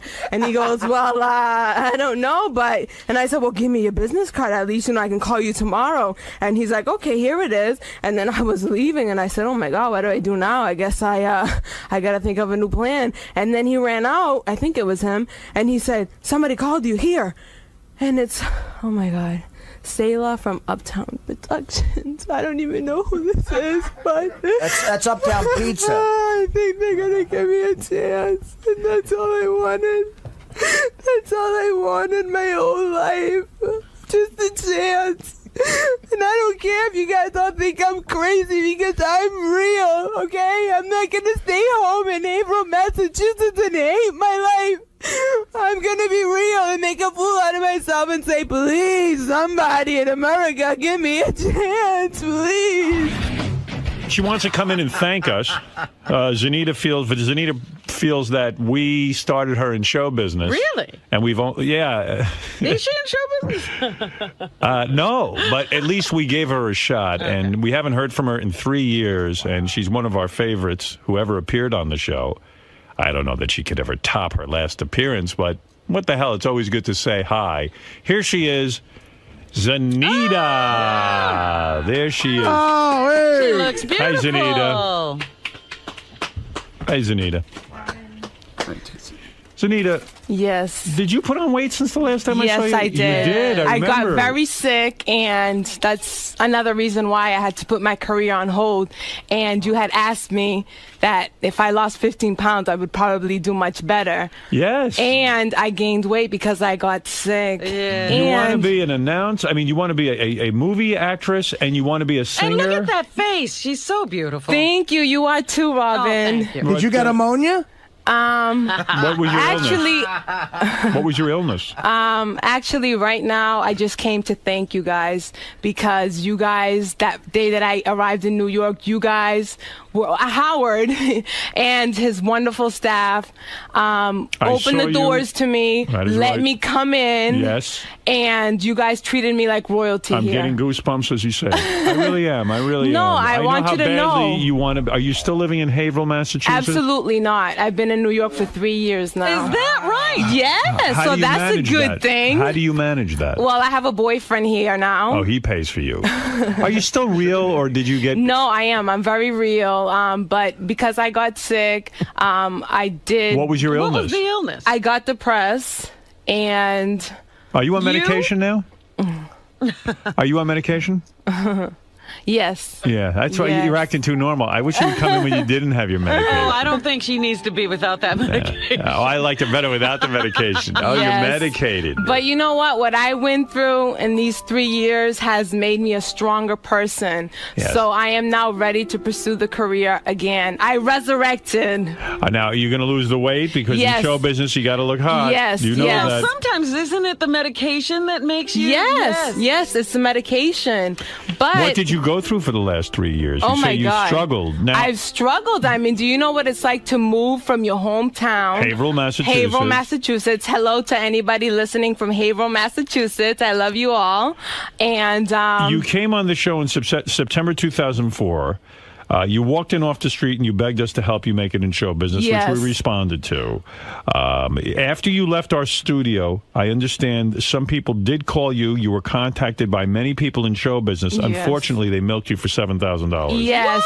Yes. They're fraudulent people who claim that they can help you out. How did that happen? What happened? When, Well, I was vulnerable. I honestly thought I'm in this big city and everybody here is, big. What were some of the opportunities they offered you, and then how did they get money from you? Everything. Demos, photos, you name it. So when you were contacted, they'd say, hey, why don't you come in and make a demo, and then they'd present you with a bill for studio time? Yeah, everything was money, money, money. And Right. I was very naive, so Where did you basically, get the $7,000 to that pay was my them? life saving. You got to understand, this is my dream. Ever since I was 12 years old, I knew that I was going to be in show A business. superstar. Yes, and Yes. to anybody in the town that I'm from and anybody who I meet, that's like another world. It's like I can't even tell them because they look at me like, what's wrong with you? You think you're going to be a star? Who do you think you are? And I just believe Are that. you starting to get discouraged? How old are you now? I'm 30. 30. Don't Yes. you think it might have happened already if... Well, don't forget, I've been sick and I did delay, and so I just resurrected. I'm back now. Did anyone have sex with you claiming they could help you? No. No one got that absolutely far. not. I would never do that. They just took Yeah. your money. Yeah, and because I was, again, naive, believing that they're really going to help me. What I steps would. are you taking to make sure that you make your dream come true? Right now, I'm pursuing the SAG program. What is that? Screen Actors Guild. You have to audition. I just called them up yesterday. This is all... You've been in touch with the Screen Actors Guild? You called them? I called them up Yes. and I told them my That you want situation. to be a superstar? Did you say, I want to be a superstar? No, I Where want to do you be a sign up? professional entertainer. That's Right. what I want to be. Good. Because I want to help other people pursue their dreams by having them believe through me. Say, wow, if Zenaida did it, I could do it. Because I remember one of my dreams was to meet Howard Stern. That's right. Never in my Did you life. tell them you're real and that you're trying to be a superstar, that you keep it real? Yes. You did. I mean, when you meet me, you know I'm real. I'm not going to front. I'm not going to act a certain way just to make people happy. But one of my dreams was to meet you, and I you couldn't did. believe it happened. What is the Now, medication wait a you're minute. on because you don't cry as much as you used to? You're so funny, Howard. yes, but you're Is not. it okay that I call you Howard? Yes, please. Okay, Yeah. because You is are his Mr. name. Stern, a man of your greatness. When you were agitated and crying, you made such a great appearance, and now I see you're all even-keeled. Well, What is this? she getting therapy as well? Or do you Yes, I have a therapist. Oh, these fucking therapists. Why can't they help me? They're helping her? Howard! How come you're so together? This is a complete change. What medication do they have you on? What's the name of it? Luvox? No. Paxil? No. Zoloft? Starts with an A. Ativan? Ativan? I don't know. Ativan. Aspirin? That's the good shit. God, I see it every day, and I can't remember I mean, the every name day right you now. take a pill. And you Yes, don't know at the name of it? nighttime. I take it at nighttime. You take it at Yes. night, and It helps me out. It sure does. Yes. But you know why I was crying, Howard? Because I couldn't believe I was in your presence. No, you were crying No, because... I was crying because I couldn't believe I was in your presence. Are you still singing?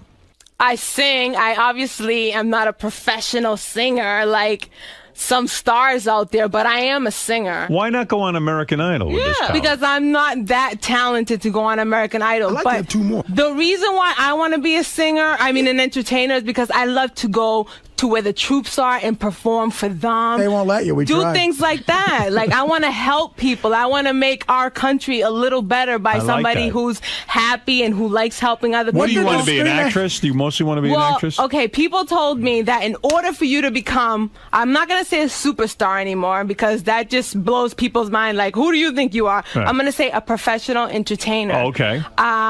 What was I saying? Acting. Acting. So they told me in order Do for you you wanna to do a get scene there, with me? you have to be a model, a supermodel. Right. So how else was I going to do it but to go to the top agencies? But no, then I wasn't too thin enough. I was too old. I was too fat. Do you want I to was... act with me? Do you want to show off some of your acting skills? Yeah. Do you know You got a scene? Do you know the scene from Fame, Coco, where at the end of the scene it calls for quite a bit of acting on your part? No, I've never heard of this. You never saw the movie Fame? I'll explain it to you. No. You very badly want to be a superstar. Okay. Okay, this is a legitimate movie that came out years ago. Okay. And in the film, Coco wants to be a famous person just like yourself. Okay. I thought that's why you'd relate to this scene. Okay. Famous to help people. Right. She comes in and she shows up for an audition, and it's one guy with a camera, and all he wants to do is get her clothes off. That's what he's up to. Okay, so I have to act surprised because I Yeah. know what he's trying to do. She breaks down and cries when she realizes that, oh my God, all he wants me to do is be naked, and she can't believe she gets naked for him. Oh, she does. And it She was played really by, wants to be a star. You Okay. can relate to this. It was played by the great. We can relate to it, It was right? played by the great Irene Cara, who recorded the song "Fame." I want to live forever. Oh, I love that song. Yes. Do you want to play the original clip or just let her read it herself? Do you want to hear the original before you act? No. Let me do it first and then. You don't want to be influenced by her. No, I don't want to copy her. I want to So do you my are own. standing there, you think you're auditioning for this big movie role, and this guy says he needs to see your breasts, essentially, so you Yeah. get very upset. Are you ready, Coco? Yes. Okay, Coco, bonjour. I'm glad you made it in. Come on into my studio right now. Am I early? Don't be silly. Let me take your coat. Do you want a beer? No, thanks. I'm okay. All right, come here. That's it. All right, now I want you to sit right here. We're going to do a beautiful close-up of you. That's beautiful. Très jolie, Coco. What a face. I get nervous at first with cold readings, but then I'm all right. Oh, Coco. You don't even know what you're doing to my lens. God. All right, Coco, could you take your top off, please? What? Take your blouse off right now. Are you kidding? No, I'm not kidding. What's the matter? You're acting like a dumb kid. I thought you were a professional. That's what you told me. I am. Well, then take off your shirt. What's the problem? I can't. You can take your shirt off. Take it off. Coco starts crying. I can't do this. I can't. As you're crying. I can't. Please don't make me do this. Oh, that's better. That's better. Lovely. Yes. Yes, Coco. All right, listen to me. You didn't emote. Wow. She really breaks down. You didn't break while down. She's undressing. It was good till then, though. You were Yeah, good. you were good up until then. I was incredible. Well, usually people get these and they get to rehearse it for a few minutes. No, rehearse. I didn't have a minute to rehearse. I didn't even know what I But was you're reading. a professional. You did your own movie for That's crying right. out loud. I was brilliant, Robin. And that's one of my favorite movies, by the way. It gives me Private hope. Parts. You Yes. didn't even remove your top during the scene. Absolutely not. I don't think you have to remove your top to be in the business. Yeah, well, so let me keep tell you your something. shirts on, girls. Keep your shirts Yes. Bad advice. What is the dance you prepared for us today? Oh, there's a dance. on. Oh, did you have the Sade? Sade? Yeah, Sade. Which song do you like of Sade? The song Smooth that... Operator? No. A Kiss of Life. Oh, that's a Fred, good one. do you have a Kiss of Life? I'll take a look. He'll get it out of the Sade system. is great It's heroin not music. really a dance, but it's something I wanted to do for Howard since he Thank gave you. me a chance, something to let him know that day that you opened the doors for me. I would This be is how honored. I feel. I would be honored to see it. So Fred, it's not really a dance. Okay. It's an interpretive. Yeah. Fred, if you will. We've got it, my friend. Be careful, you got headphones on. Don't forget. A little louder. A little bit louder. Okay, here you go. Sade. Oh, you're moving good, I got to say. Thank you. You're not bad. Yeah, I like dancing. Fred, hold me.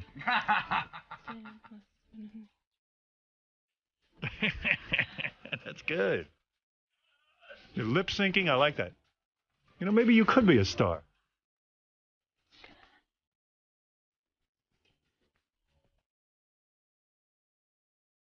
Nothing like dancing on the radio.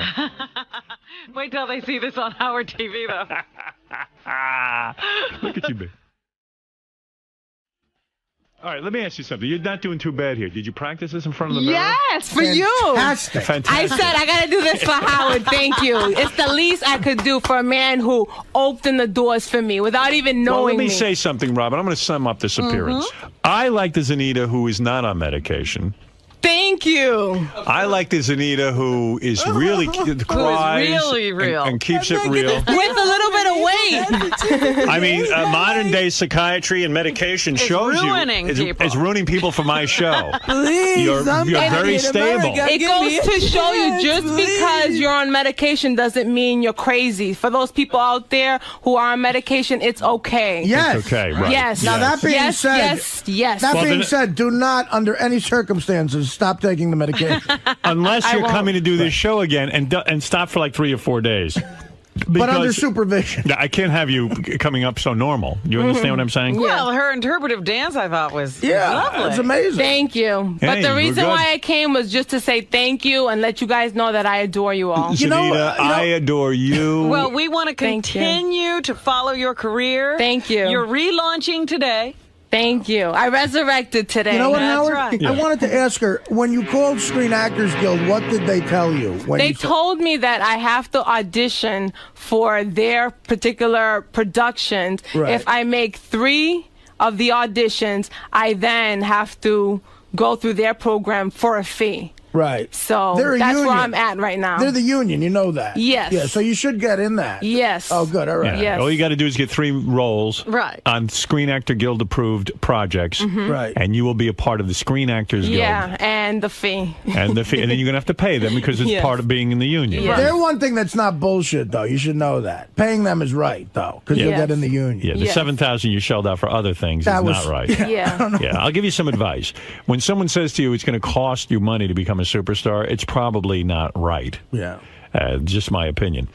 Howard TV wants you to sing Star Spangled Banner. We don't have time for that now, guys. I'm No, sorry. I'll have on to their come own. back and do it another day. You'll do it another day. Thank you. Zanita, I wish you luck. It's Keep us. Zenaida. No, it isn't. I'm changing it to Zanita. Oh, is it? Yes, I feel that's more of a star quality. Oh, name. I'm sorry, Howard. I brought you a little gift. I forgot to give it to you. Thank you, baby. That's right. And you and I to open it till you're alone in your Yes. private own time. Censored. Thank Oh, you. yeah. Let me see what that is. Thank you, Zenaida. You're welcome. I appreciate it. And I got something for Robin and the rest of the gang. Thank you. You're very sweet. And lose You're some of that welcome. weight. I want to see you make it, honey. Yeah, you're a Okay. beautiful All right. girl. You need to. That is thin Zenaida, down. everyone. Thank you very much, everybody. Have a great day. And Will- support the troops. Support the troops. That's Yes. right. Will, it would be nice if you would help Zenaida now. You ready? There Yes. you go. Thank you, Samantha. Zenaida's so normal now. I know. You're just so disappointed, aren't you? I really am. I like crazy Zenaida. She Yeah, was she great. got it. And as you said, you never know with these appearances. Yeah. She could probably never top the first one. Although normal Zenaida is a lot like crazy anyone, though.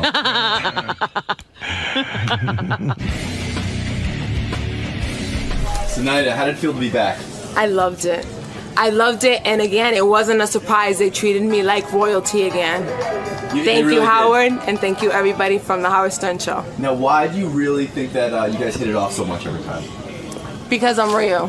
Because you're real? Yes. So the reality of it all, that you're a person seeking a dream? Yes, I'm a real person with problems, with issues, and I'm trying to make it, and I won't give up till I make it. Well, I appreciate your desire, and also, it seems that Howard liked you better when you weren't as even-keeled as he said. How do you feel about that? It's the truth. This is who I am, so. Right, but he seemed to like you better before, though. Oh, because it was more like a character, maybe. Right. So that's probably why, but I'm a great person then, and I was a great person then, and I'm a great person now, so. Well, where to from here tonight? I'm going to try the SAG, Screen Actors Guild, and see where that takes me. But that's definitely an ethical program, and I believe that that's my start right there. And if you'd like, give one message to all the aspiring actors and the musicians out there. Keep it real and don't ever give up. And remember, there's people who are always willing to help you out. So, good luck. Nice to see you again tonight. Doing me a quick favor, do you mind just standing right by the monitor? Okay, of course. We usually have all our guests just sort of introduce themselves and set up what they're doing down here today. So if you want to right just here? Yeah, and just hi, I'm Crazy Alice. This is my first, no Crazy Alice. No Crazy Alice. Could you just say that they sometimes refer to me? Let me finish. I don't know why they call me crazy, because I'm an angry person. I have some disability. I admit that. Just because I have a disability, that don't make that I'm crazy. I'm just angry. That's it. I hear you. Yeah. Could you maybe mention that Howard often refers to as Crazy Alice, even though? Well, I'm gonna refer him as a gay Howard. Okay. Yeah. We'll see how he like that. Okay. So whenever you're ready, just sort of introduce yourself and sort of set up that you're here finally after many years. Okay. What do you want me to say? Just introduce. Hi, I'm Alice. Sometimes Howard calls me Crazy Alice, but okay. And then just sort of set up that you haven't been here in a while, and you're back here. Fuck that crazy. Okay. Hi, this is Alice. I come to the show after 7 years of absence to see how gay Howard and the rest of the game is doing. I love you, Fred. So you're excited to be here. It's been a long time. No, I'm not excited. I'm not starstruck. I just want to visit the people that treated me good. If it wasn't for gay Howard Stern, I wouldn't be where I'm at today. I wouldn't be able to afford these beautiful clothes and stuff. So you're happy to see everyone, is what I'm saying. Well, I'm glad to see everyone. Now I know Fred's your favorite. You've had your trials and tribulations with Artie, but are things okay? On the show. Right. But in real life, I think he's a good guy. Now, if Artie gets out of line on the show, though, are you going to set him straight like you normally do? This is going to set him straight. I'm going to smack him on his booty. Yeah. All right. Good luck in there today, Alice. Thank you, brother. All right. You take care. You too. Thanks. See you soon after the show. Excellent. Okay, take care, bro. You sweet, good-looking ass. Get away from me. Let's say hi to Crazy Alice. She's in. Her last appearance, if you can believe it, was in the year 2000. Yeah, I was not on the show as a regular. No. 7 years ago, I saw Alice. Oh, look how beautiful. She looks beautiful. Have you ever seen her, Artie? On tape, yeah. On tape, yeah. CA. She's in saying hello to her beloved Fred. She likes Fred. I like her. Hi, Alice. She's really nice. How are you? Hi, Artie. Hey. There she is. She looks good. You got the old-fashioned vinyl Springsteen out. Right. Alice. I will hug you, but you're too far. All right. How are you, Alice? Take a How seat. you doing? Relax. Hi, How baby. you doing? How you doing? Okay. Good seeing you, honey. Okay. You look good. You look like you lost weight, maybe. I have. You look. I really have. I used to be out there. You was right. I was. Yeah. I mean, you're not Lindsay Lohan yet, but you're nice and thin. I like that. wish I were. I got to get rid of this belly like you. Yes. You look good. You look good, Alice. Thank you. And how are things? You came into town. We put you up at a hotel. Everything all right with that? Well, until I got to the hotel. Yeah. I think I gotta spit this out. I'm sorry. What do you got in there, baby? Here. Spit it on Benji. Spit it on Artie. Spit it on Artie. Thank you, Artie. What do you got in your mouth? That's one that. Subutex? Yeah, I got my mouth kind of dry. You need some water? You want some water? No, I don't want to put no shit in my... How you doing? Hi, I'm fine. You so pretty. Well, thank you. You look beautiful. Oh, you kidding? No, you look great. I look like a run-down truck. Oh, stop it.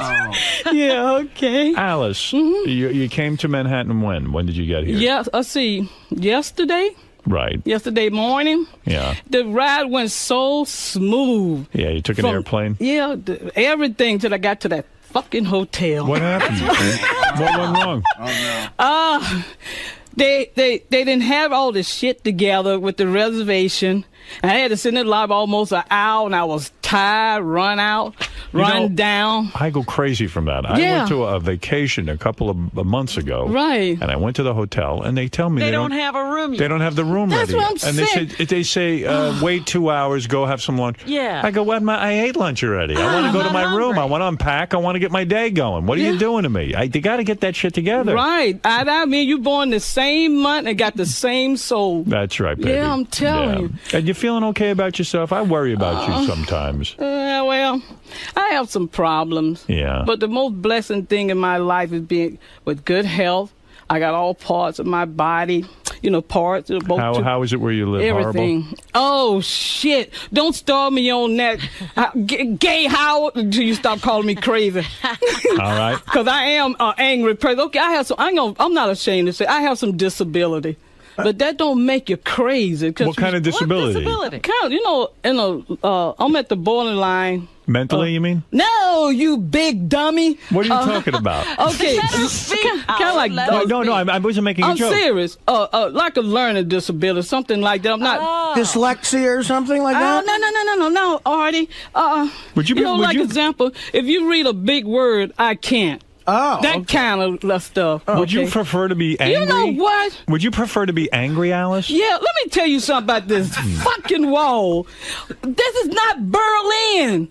I want to see Art. I want to see Benjamin. I want to see my sweet, sweet friend. Where the fuck did he go? He's gone. He's gone. See? He left. He got up and left. We put the wall up. You little shit. Where you go? Why you, for real? Fred is scared of you. Oh, no. He said to me, I got to get out of the room. She might Fuck attack. that. He going to use the bathroom. He got to take a piss. Howard doesn't like seeing us while he's working. Yeah, I like to kind of section me But off. look at these faces. Yeah, you look at them. Look at this cute little I don't want to put my hand in your face. Look at that cute little face. Look at that nice looking face. And Fred, he's handsome. Why you want to hide those people? He doesn't want to look at handsome men while he's doing this. I only want to see Robin.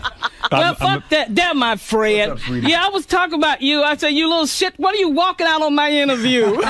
No, I had to go squirt. I want to make sure I could pay attention. Yeah, I told you had to go and piss. Yeah. Alice, focus for a second here. I want to ask you about your life. A lot of fans love you, and we don't get an opportunity to talk to you face to face. You had a rough childhood. I swear to fucking Christ. You are a light-skinned black woman, though. Light-skinned Italian black woman. She's half Italian. Yeah. Look at this nose. You're half Italian. That's what I'm saying. You're not half. That's what I'm saying. No, you're not half Italian. Well, fuck you. Fuck you. Fuck you. Your parents are black. You're not half Jew either. Fair enough. You 100% Jew. There you go. Nah. You figured it out. Right. Listen to me. Both my parents are black. You're not learning disabled. You figured it out in 2 seconds. Okay. Right. Both my parents are black. My mother's Cherokee and black. My father's black and Italian. Don't a lot of black people say they're Indian to try to... No, I'm just telling the truth. I'm just telling the truth. I got a little Cherokee in me, too. I'm mixed with a lot of shit. That's why my skin is like this. Were your parents bad to you? Well, my mother was a drunk, and my father was a mean, black Italian asshole. Why was he an asshole? In what way? Did he molest you? No, if he'd done that, he'd have been dead a long time ago. Right. What happened, he must have came from a rough childhood like I did. You know, see? I'm going to talk to everybody. I'm not like some of these freaks coming in the studio. Hi, Robin. Hi, how? I'm going to say hello to all my friends here. All right, we're focused for a second. Thank you. If only you were a big celebrity. Do you want to sit on the Sybian? You fuck yourself. You're a good celebrity. You makes me laugh, okay? You like Artie now. Yeah. I never dislike. Oh, that's not true. You were vicious. You know, because you was vicious with me, okay? What did I say about you? Okay, come on, be honest. We was being so fucked up on the show because we're doing it for the show, but realize we are very beautiful, nice people. Come on. Okay. You're acting like everything's good in your life right now, but because I'm around here with you guys. But I like when you yell about where you live. Yeah. It's that fucked up garbage can that I live in. Are you very poor? Oh, well, I'm not poor. Do you have a job? Well, I could survive. I put it like that. Do you have a job? No. You do not. I'm on disability. No, when you say disability, for what? SSI, stuff like that. But how do you get on? You had a job at one time? No. How do you get on I do a little strap down then, but it doesn't pay much. It wouldn't pay enough to get shit to put in a can. How do you get SSI? Explain this to me. This is not something I don't understand. You know what? I don't want to go through all that bullshit right now, because it's going to take the whole day. No, but what does it mean to be on SSI? In other words, you have... Disability. What is the disability? I don't know, doctor. You have to know. I don't know. You know when you go, you get free money from the government, right? Well, fuck you. Free. It's not free. Well, it's free. It's in other words, they send you money. You don't argue with two black women? No, but Alice. Shut up. Shut up. I don't want to hear it no more. Let's move on. It's a show. Why are we moving on? I want to be explained this whole thing. In other words, you seem like a very healthy woman. Now, did you go to college? No. No, you didn't go to college. So you get out of high school. Well, tell the truth. 9 in German, that means no. You didn't even graduate high school? No. Because of the disability. When I was growing up. What is it? Is it a mental disability? Shut up. Okay. Because they didn't have the special school. Right. Back when we was growing up. I see. Yeah. You don't 40s. You don't seem dumb. To that? I know. I mean, so you say disability. You couldn't work in a clothing store or a restaurant or I mean, you have a gift of gab. They diagnosed something, Howard. I don't know. A mental illness. I don't know Did they send you to I don't know that either, but they diagnosed something. Are you bipolar? I don't know. Are you on medication? Yes, for depression. Okay. All right, so you're depressed. You'd be a good motivator. Yeah. Like, you'd be a coach or something, or a trainer. Like, I'd snap right up. Somebody can help learn how to fight. So when you were a little girl, you grew up where? Right. Where did you grow up? But my original hometown is in Alabama, Birmingham. And you had no friends when you were a little girl? Okay, when I was little, no offense, these fucking dark-skinned niggers didn't like me because of my light skin. Sad. Yeah. Your hair is not processed. That's the way you have, like, almost white woman hair. Yeah, you can push it back with gel and anything. This is not a treatment of some kind that you have straight hair? No, come from Cherokee and Italian. So you got hair like my Aunt Connie. Okay. See? Yeah. Okay. So you have like white people's hair. Well, I got brown nibbles too. They not dark like average black people.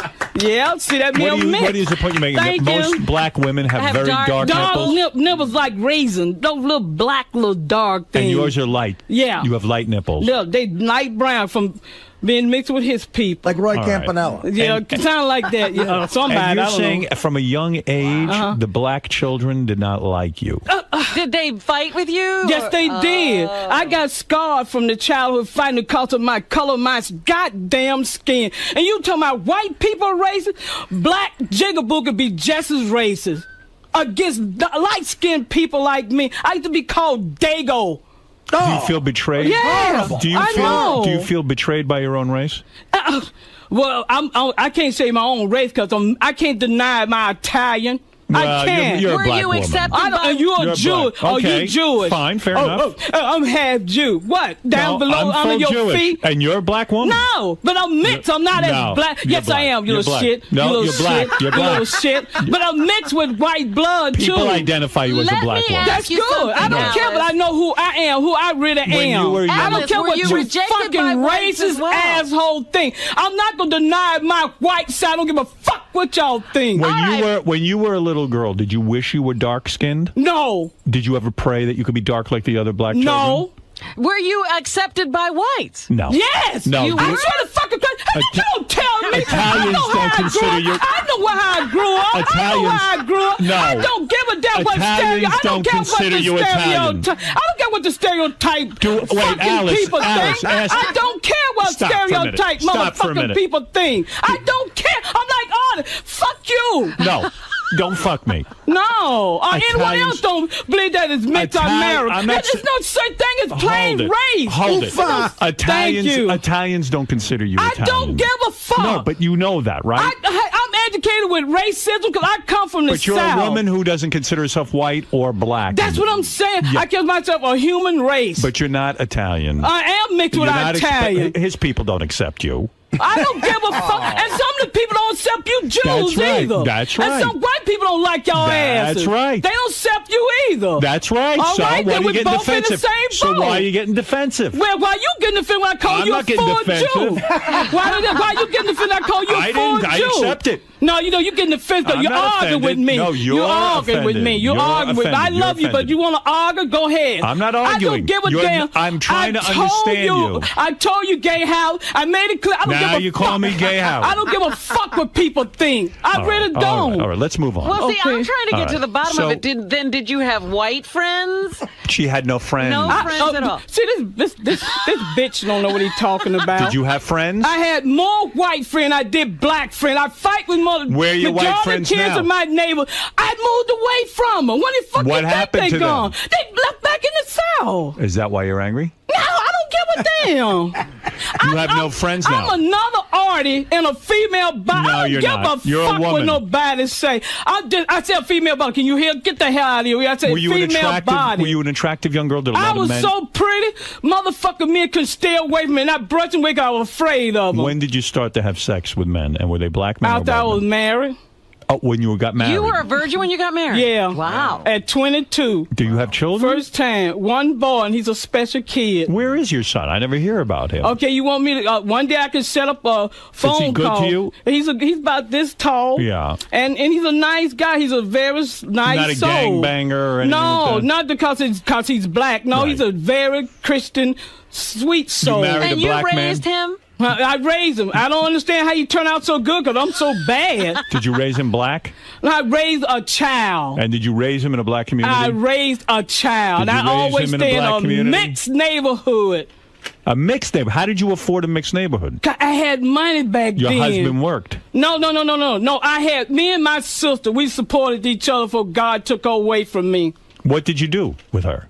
What Well, kind we of work? both was on SSI, okay? You were? So you combined your SSI, Yeah. you lived together, and you had a better standard of living. That's right. And you were able to afford a home in a mixed neighborhood. Yeah, and my son, he was on SSI too, so we bound that all together and lived good. You all get on SSI? Thank Right. God for SSI. I Yeah. want this. Yeah. This is phenomenal. Yeah, it is. You mean It they is. send checks and you don't have to do anything for it? Well, what the fuck can I say? Sometimes God fucks up.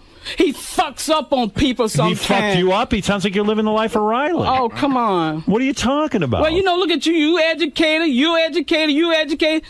My sweet friend's educated. She's educated. But God put you in a position. You make it in this world and some that can't. Okay, fair enough. What happened to your husband? Fuck him to hell. Is Why? he still around? What happened? Did he treat you badly? He was you remember back in 1997? You was about ready to kick the living shit out of my ex. So you was mad as Yeah, I hell. know somebody came up here with you. That's what I'm telling Yeah. that big gorilla. I said, please, Robin, you don't want to go to jail. She was so goddamn mad, she wanted to kick the shit out of my Why? ex-husband. Because he meant to abuse me and a fifth abused me. Oh. He abused you in front of Robin? No, fool. In front of Robin? When we was living together, you big dummy. Right, and she was telling us the story, and he was sitting right. You're telling me your husband would beat you? Yeah, no, he wouldn't. Phil would beat me. You know, he manhandled me. And you would allow that? No, believe me. It came time, I had spiced his fucking food and tried to poison that motherfucker. You tried to poison him? And why were you not successful when you tried to poison him? How come you couldn't successfully poison Because him? it's a God. There's a God. Yeah, he want that little fucker to live long enough he could fry in hell when he die. How long were you married to this man? Oh, let me tell you.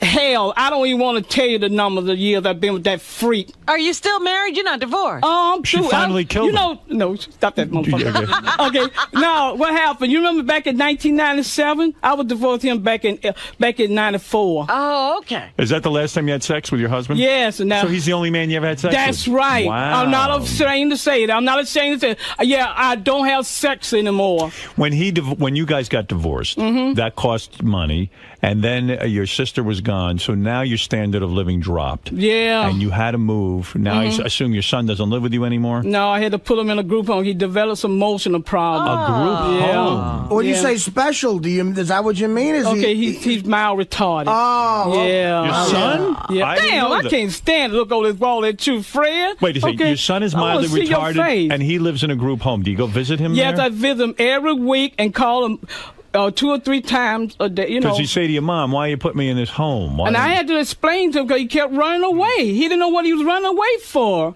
Well, he wants to be like understand. everyone else. Yeah, you have to have the police look for him for 2 or 3 weeks. So you've had it tough, like Yes. this is a heartbreak with your son. That's why my faith the way it is. I used to have a beautiful faith. In God. And now No, face. She's saying she was beautiful. No, You faith. big dummy. No, Face. Faith. You said faith. No, Faith. she said Not faith, you big dummy.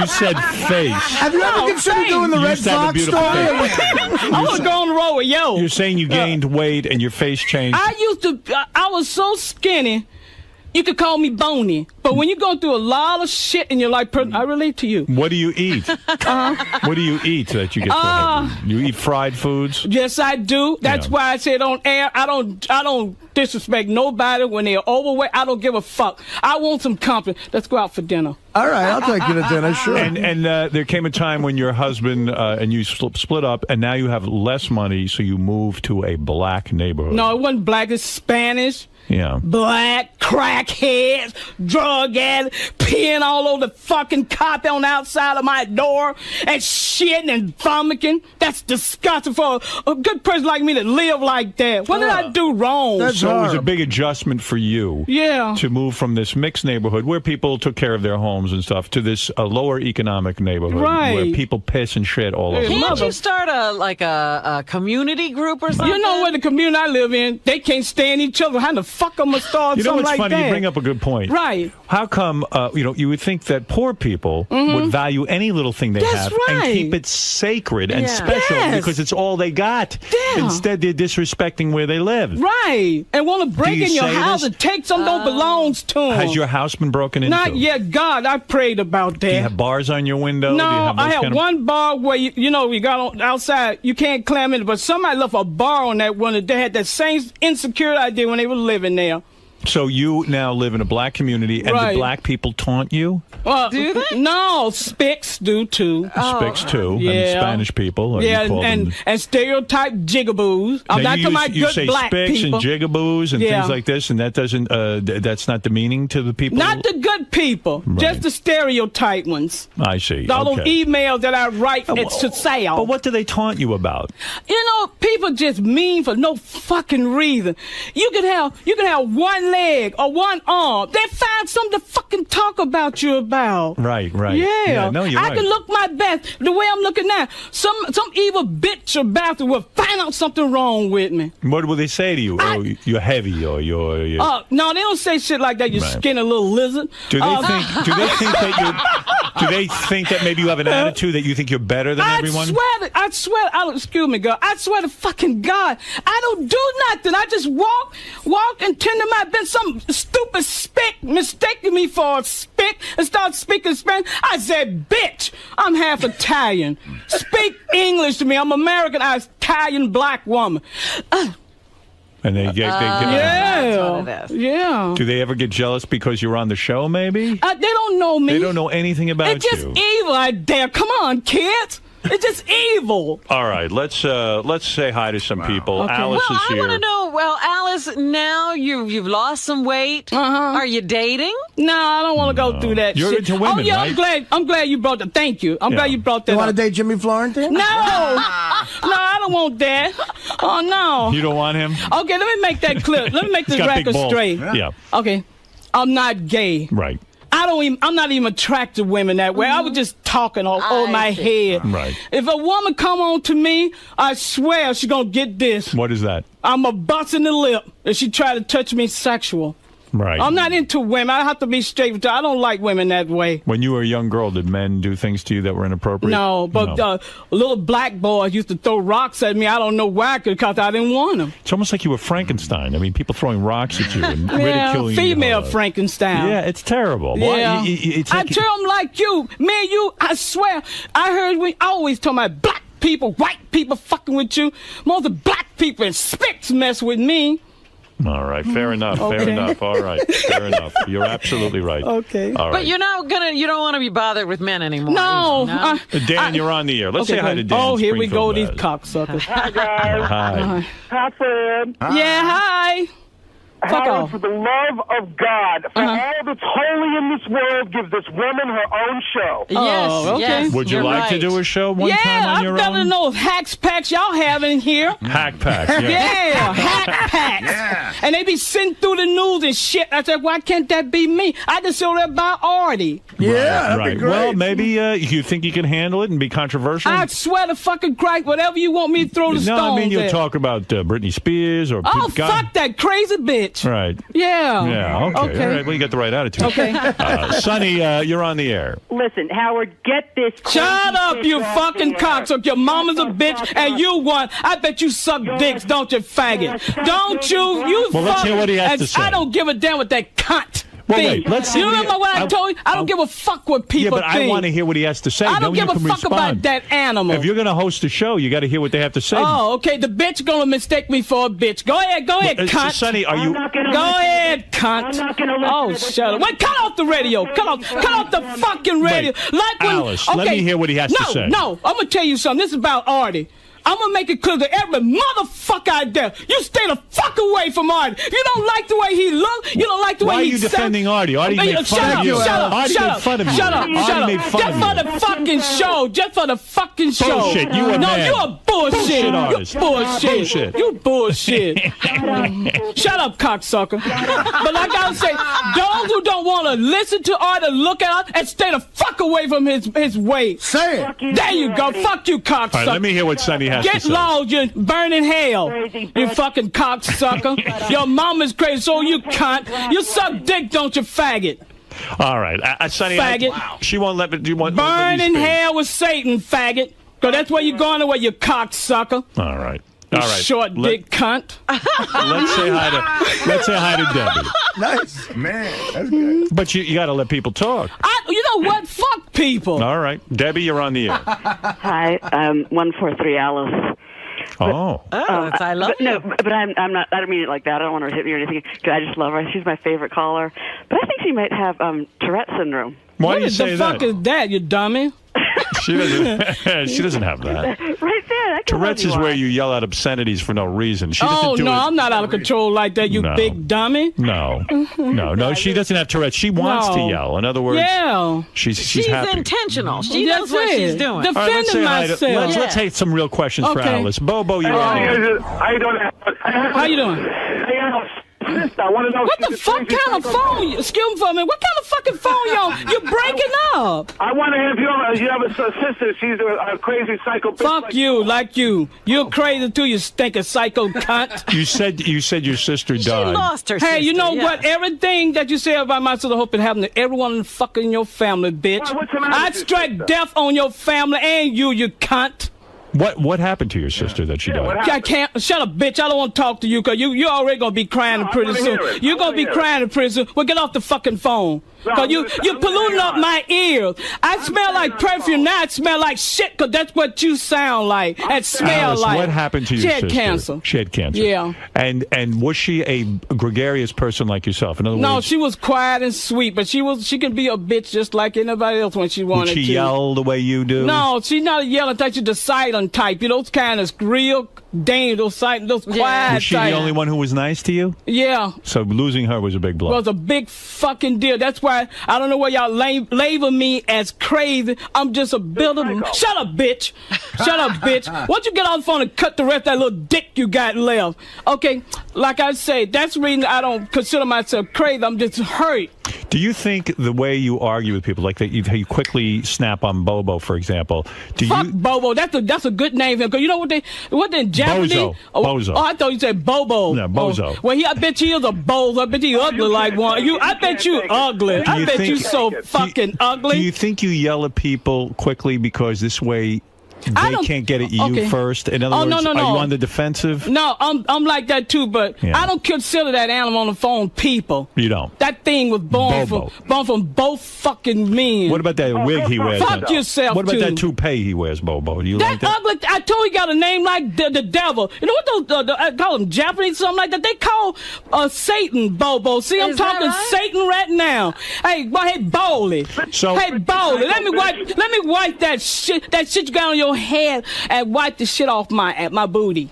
You know, you're not... He's ugly. I've seen that thing. He's ugly. He look like a lizard. Is it fair to say that... Shut up, cocksucker. I look better than you. Believe me, I look better than you. I'm starting to understand. You're not crazy, Alice. Your heart is hurting, Alice. That's what I'm saying. Your heart is hurting. You want to be known as heart is hurting, Alice? Whatever. All right. All right. Or whatever. Hey, get off the phone, because I can still smell shit. Ralph wants to say hi. Hi, Ralph. You know, listen, enough of this rude, foul-mouthed Shut up, you pig. faggot. Shut up, you fag. Right, with that big chair on your face look like shit. Shut up, you big nose, ugly lizard, ugly, funky-ass, smelling, green teeth, cocksucker. Go and suck on a dick. Go and suck on a dick, Well, wait a second. Why do you say faggot. she's a drain? Because... Yeah, here she is dispelling every myth of the black, living in Shut the up, ghetto, bitch. collecting Shut up, bitch. Shut up. You're a faggot. I know. I don't relate to homosexuals in a way. They don't like me, and I don't like them. I don't relate to you cocksucker in a way. I hate Ralph's homosexuals. trying to say that you're somehow a drain on society because you have to be paid for. No, bitch, I don't know what that faggot talking about. Go and suck on a dick, you whore.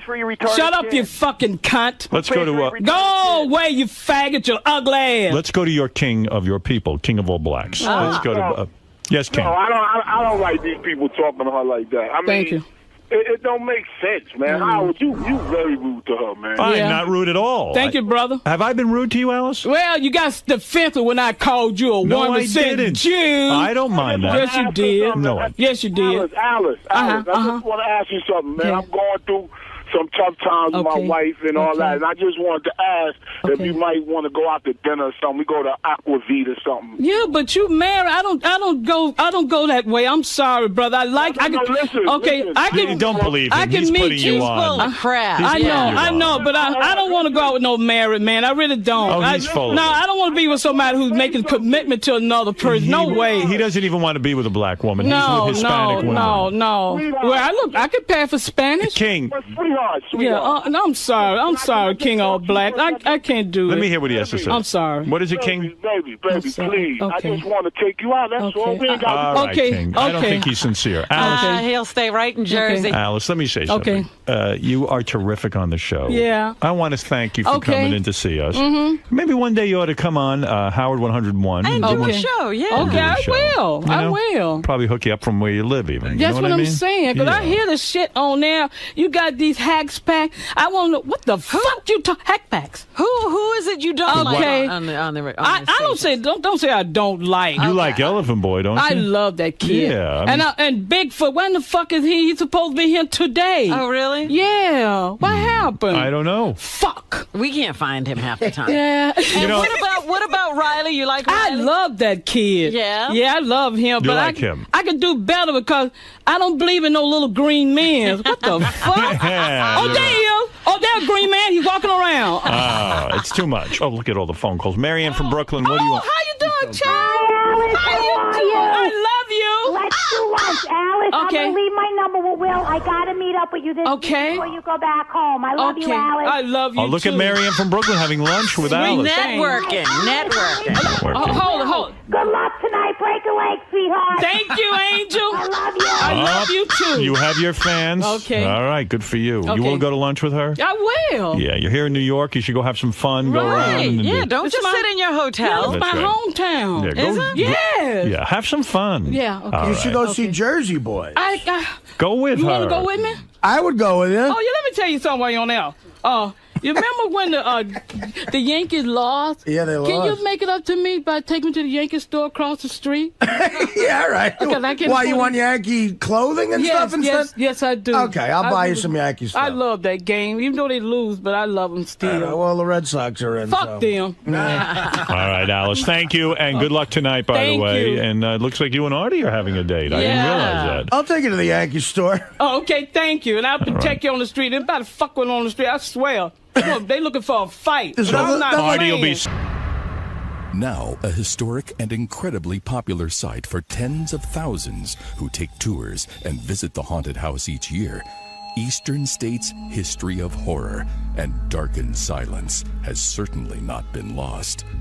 And in October 2007, 3 of the Howard Stern Show's bravest characters and a basement-dwelling comedian attempted to traverse this unholy land. But before they do, Let's check in with our guys to see how they're feeling about the daunting task that lies ahead. I'm expecting me or Beetlejuice to shit ourselves. One of us are going to shit ourselves at the end of the night for sure. And I'm hoping it's him. I don't know, I figured I'd see some scary jail cells. I don't know, maybe see some witches or something. I don't know, maybe see some old jail, some ghosts or something. My place is more better. I like the place on it. I like it. I've been to it. Everybody else been to it, so it's all right. What's my fears? I don't like fucking ghosts. I don't fucking spooks scare me. And ghosts scare me and all that shit. Halloween fucking scares me. I don't like any of this shit. I just due to the fact that I'm an atheist and I don't believe in God. I don't believe in goblins. I don't believe in ghosts. I'm really scared of ghosts and stuff because one time when I was a little kid, this ghost was grabbing my crotch. Ghosts are always sister. Hey, it's no problem. Nobody's scared of it. Hey, I've been doing it all the time. The only one that I could plausibly foresee being scared in at least would be the great Beetlejuice. I think Bob will. How come? Because he's scared. He's a scaredy cat? He's scared of cat. That's what his wife told me, he's scared. Huh? What? I don't know. I love it. I love the way it is, and I do. So you're ready to go? I'm ready to go. All right, let's do this then. Oh, I love it. I'm ready to do it, brother. So with their expectations laid out and their fears addressed, the not-so-fantastic foursome began to make their way to the front gate. Morning, guys. Come on in. Come on in, you first. I'm not first, you first.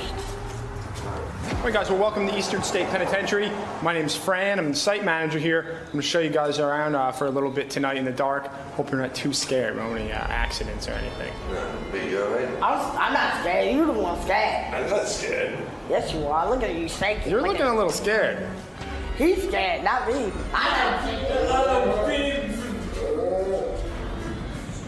Beetle was here.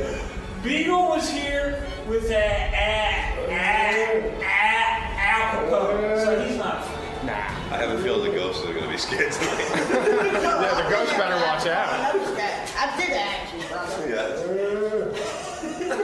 Cool. Well, you guys ready to head inside and see some real good stuff? Yeah, let's go see some. All right, let's go. So this place is pretty old, guys. It opened way back in 1829, before this area was even Philadelphia, and it stayed open until 1971. So it was in operation for 142 years, and now it just sits here, semi-abandoned in the middle of Philadelphia. So there's a lot of ghost stories about this place. Al Capone was here, some other famous people. So a lot went on inside this building. It's actually a very, very famous place, National Historic Landmark. So we got a lot of things going inside here today, including a haunted house called Terror Behind the Walls. So I'm gonna go check out some of the creepier stuff inside. Now this cell over here in cell block 8 is the one-time home of Al Capone. You guys all know who Al Capone is? Beetle, you know Al Capone? Right. Nice. So he was here in 1929. It was the first time Capone was in prison. Spent 8 months here at Eastern State. If you look at his cell, it's a little nicer than the other ones you're gonna see. Not everyone had it so good as Mr. Capone. There must have been something fishy going on with him while he was Better than here. the fucking bed I have in the basement.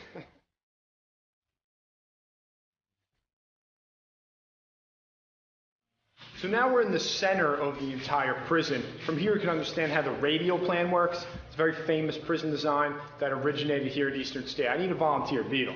Sure. Why don't you come over here. See this circle in the middle of the room? Sure. Why don't you stand in that circle, turn around, and tell me what you see from that spot.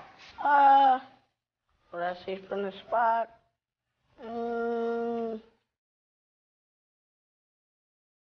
What's over there? I can't see. I can't tell. It's true, you can't see anything from this spot. No, that's not true. You can see everything from this spot. All the cell blocks come off of this spot. So a guard would stand where you are, and all you had to do was turn around, you could see everything that was happening inside of the building. Right. First place to use a design like this, caught on all over the world. The prisons built today are still built on this design. Real pretty good. Yeah, not bad. Not bad. Well, one thing's for sure. This group seems primed to learn. And after starting to get the lay of this torturous land, They soon found out that one of them had already done some hard time at Eastern State. So far, it's all right. You know what? Beetle wasn't lying. Remember he said he was in here? Look at this. There he is right there. Beetle, is that you? Yeah, I wasn't lying to you. Because you said you were in here. Yeah, I wasn't lying to you. Do I look like I'm lying to you now? No. You came for killing the guy? Oh, yeah, definitely. What'd you do to him? Or you don't want to know. How'd you kill him? You don't want to know. Hey, I ain't gonna tell you. So nobody can do anything here. I wouldn't tell you. I ain't gonna tell you. You gotta learn it for yourself. You cut his throat? Probably. What the fuck was that? Wait a minute. I heard something. Did you hear? Am I fucking nuts? Like a rustling? I heard something back that way. No, I'm telling you, I heard something. There's the guy Chaz. No, that was that way. That way? How can you hear something that way? Because I listened. Yeah, okay. I'm telling I heard something. Okay. You think it is? I don't know. But you're not scared? I'm not scared. You the one scared. I'd never be scared. Visibly shaken early on, perhaps this motley crew isn't as tough as we had originally thought. With much more haunted terrain ahead, only time will tell if they can handle the ghastly confines of this prison tour.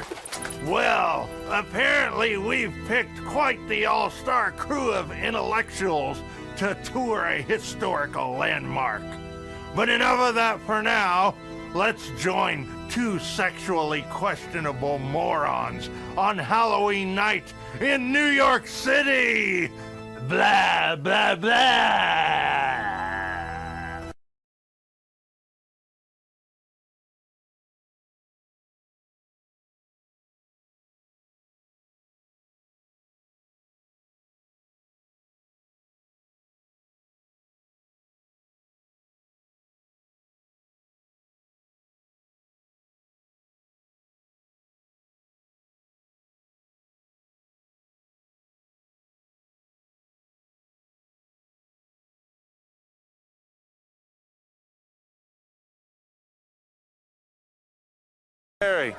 We're here on the streets of New York to interview people for Halloween.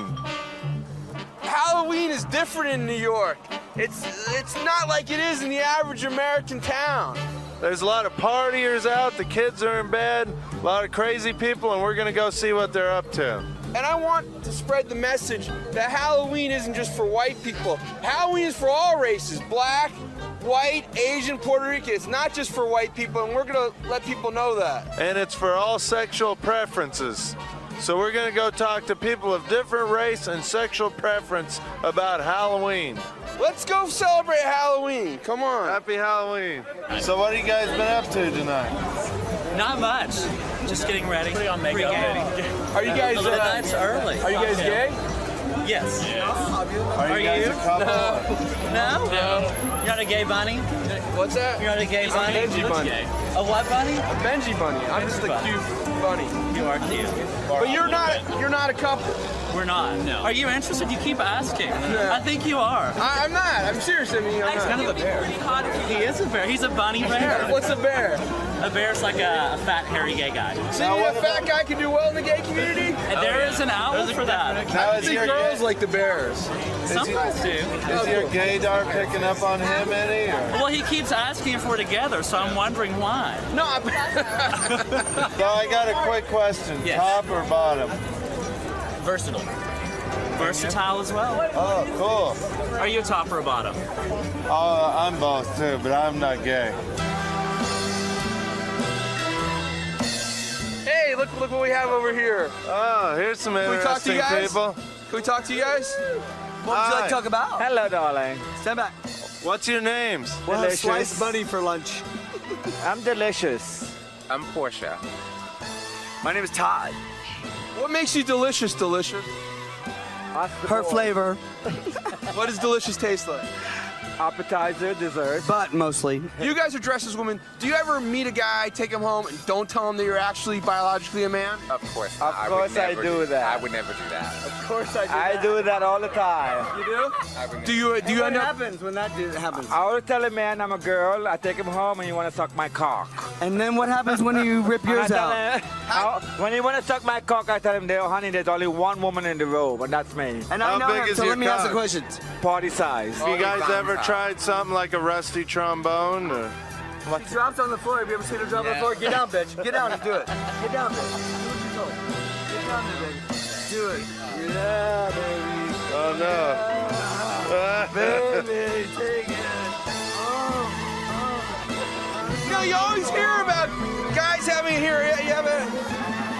What would Jesus say about that? It figures. You send 2 guys with cameras out on the streets of New York City, and they only talk to queers. Oh well, it's time to get back to Beetlejuice and the rest of our crew on their haunted tour. Blah, blah! We last left this fearsome foursome. The tour of Eastern State was in its infancy, but Bob Levy had already gotten a case of the heebie-jeebies, more frightening than the thought of living in your ex-wife's basement in South Jersey. So in order to gain some more insight into this creepy compound, the fellas had some questions for our tour guide, Fran. Can I pull my pants down? Hell no. What if you got caught masturbating? That's an interesting question. There was actually a whole thing about that. They called it the solitary vice, and they believed that it drove people insane. So they were very anti-masturbation here. Really? So, I mean, but I can't imagine you'd want to if you're locked inside a cell for 3 years with no one else. I mean, why would you want to masturbate? If you all want, I can take you up to cell block 12, which is normally closed to the public. There's no lights up there. It's a little darker, a little creepier. So, ooh, I'm scared. You'll eat your words.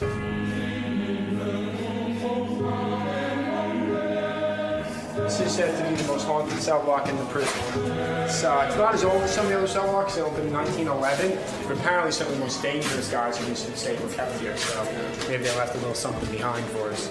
Now, I don't really believe in ghosts. You know, I work here all the time. There's not too many things here about this place that really creep me out.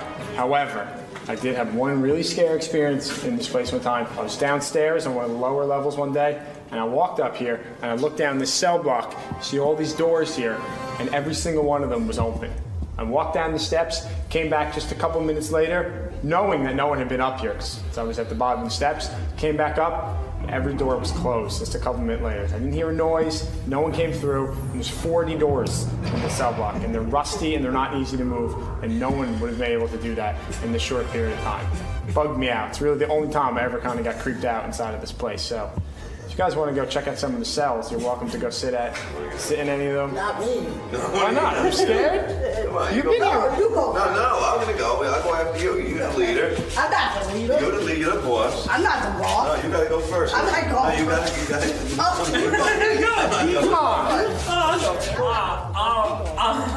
I'm not afraid of any stinking ghost.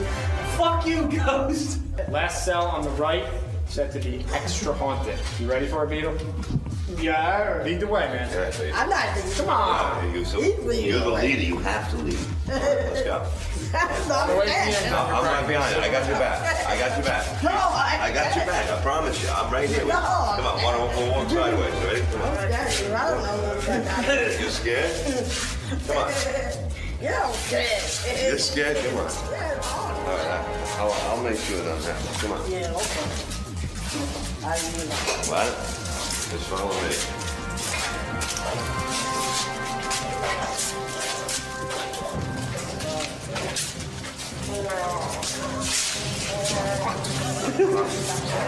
You're the bravest guy here. I'll be right behind you. Let's go. Come on, me and you. Let's go, brother. Come on. Your name for inside. Yeah, come on. I'm Me and you. I got your back. Come on, up. I'm afraid, dude. Me and you, brother. It's scared, dude. Come on, you ready? I don't know what it is. All right, go that way. I'm scared, dude. I'm nervous. I'm scared, dude. That's all right. You're the leader, man. You ain't gonna be scared. No, I'm very scared. You probably do know. It's TV, man. While Kenneth Keith is able to see humor in this historic land of tortured souls, it appears as though our main man, Beat, is losing bravery by the minute. What a bunch of pussies. What's the matter, boys? You can't handle a little darkness? I've handled Snatch darker than that. Speaking of vagina, let's go back to our little fairy and bunny rabbit and see if they finally found some. Now, Jessica, you are what I think girls should do on Halloween. Dress sexy, a little in a cat outfit. You show some skin. I think this is the ultimate Halloween outfit. I think so. Now, do you feel less inhibited on Halloween, that you can be really sexual and free and have sex and intercourse and things like that? Really not, because I do it every Saturday, Friday, Sunday, Monday, Tuesday, Wednesday, Thursday, Friday. You know, every day of the week. It's nothing new. This is great. What's your name, man? Louis. Louis, we found someone in Chinatown that's going to celebrate Halloween with us. Happy, happy Halloween! Happy, happy Halloween! Happy, happy Halloween! So, Louis, tell us about your costume. I don't wear any. What are you up to now on Halloween evening? Home. Like, which way's home? Trick or treating? No. I'm on Mulberry Street. Can we come with you? Not really. I don't think so. Wow! If I was that confused Asian man, I would have ripped their cocks off! Now, let's go back to the haunted prison and see if anybody's finally grown a pair of balls. Bleh. Now, it's almost midnight. It's a full moon tonight. You guys know it's a full moon tonight? Yeah. It's pretty creepy. It's big, up there in the sky. I'm gonna leave you guys now, alone, in one of our scariest cells, if you think you can handle it. I mean, if you're not tough enough, then I guess we don't have to, but you already said you want to, so you're in. You guys all in? I'm not in. Yeah. You're not gonna shit your pants again? No. Wait, can I do this over here? Look.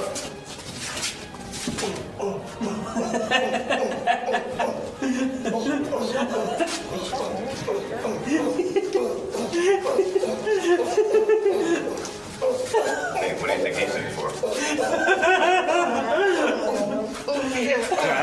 The ghosts don't like this kind of stuff. They're gonna get him back. Yeah, be stand in front of him. With the challenge issued, it was time for the guys to meet Eastern State's demons head-on. However, there was a certain red-headed redneck lurking in the prison's shadows. All right, Richard Christie here. I'm in a dark room in the bowels of Eastern State Penitentiary. I'm waiting for Beetle and Bob Levy, John the Stutterer, and Kenneth Keith to go into one of the cells, one of the abandoned cells, and I'm in a secret room behind that cell. I'm gonna start making noise, and hopefully it's gonna scare the shit out of them. Yo, stop doing that, dude. What's that sound? You hear that sound? What's that sound? That's him doing that. Beat. What the fuck is that? What's that sound? What's that, Beat? Stop staring at me. But what is it? Stop staring at me, dude.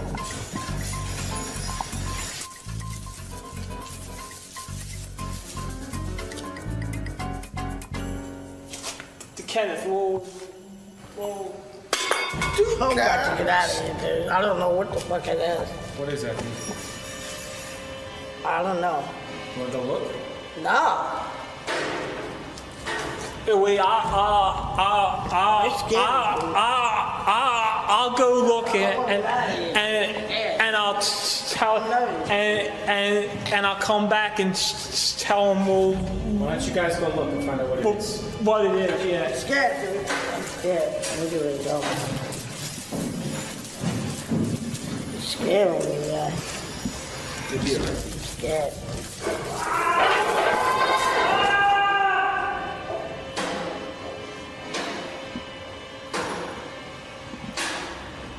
Scary, dude. You're catching a heart attack, dude. Seriously, man, I'm having a heart attack, dude.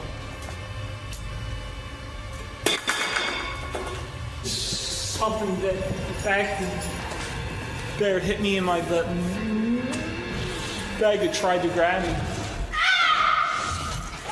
With the mighty beetle battling the swirling ghosts around him, it seems as though our pint-sized buddy may have had enough of the haunted hijinks. Let's see if our tough little guy truly is as bad as can. Well, things are not looking good for our little beetle man. But at least he's not as dumb as that bumbling reverend comedian guy. Speaking of retards, have you ever wondered how one would do at carving a pumpkin? Well, I certainly have. So now let's go to our main man, Gary, as he attempts to create his own retarded jack-o'-lantern. Hi, I'm Gary Retard. I'm gonna carve a pumpkin. Yay! Yay! I'm gonna use this on the marking. It might take me a little time to get it done, but just take my time, get it done right. Ooh, ooh. Got some shit on my hands. And one eye, one nose. Oh, shit! Oh, fuck. God damn it. Oh, well, fuck it.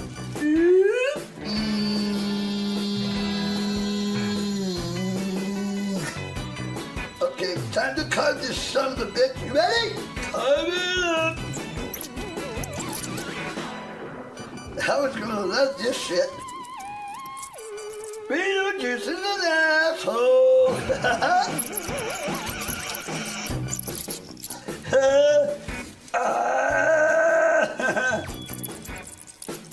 Poor pumpkin. Oh shit, the back end. Bye, asshole. This is gonna be the fun part. Come on, you wanna get smart with me, asshole? Come on.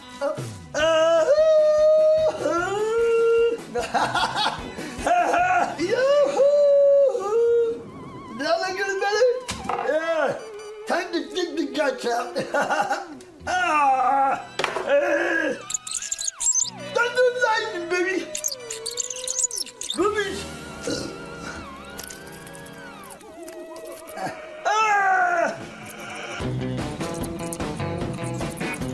Eyeballs. Hey, Howard. How'd that look, you fucking retard? Hey, we'll put the top on it and lie it outside and walk out with it. Glad you get it on there. Now we're gonna walk outside with it. Yep. Happy Halloween, everybody! Yay!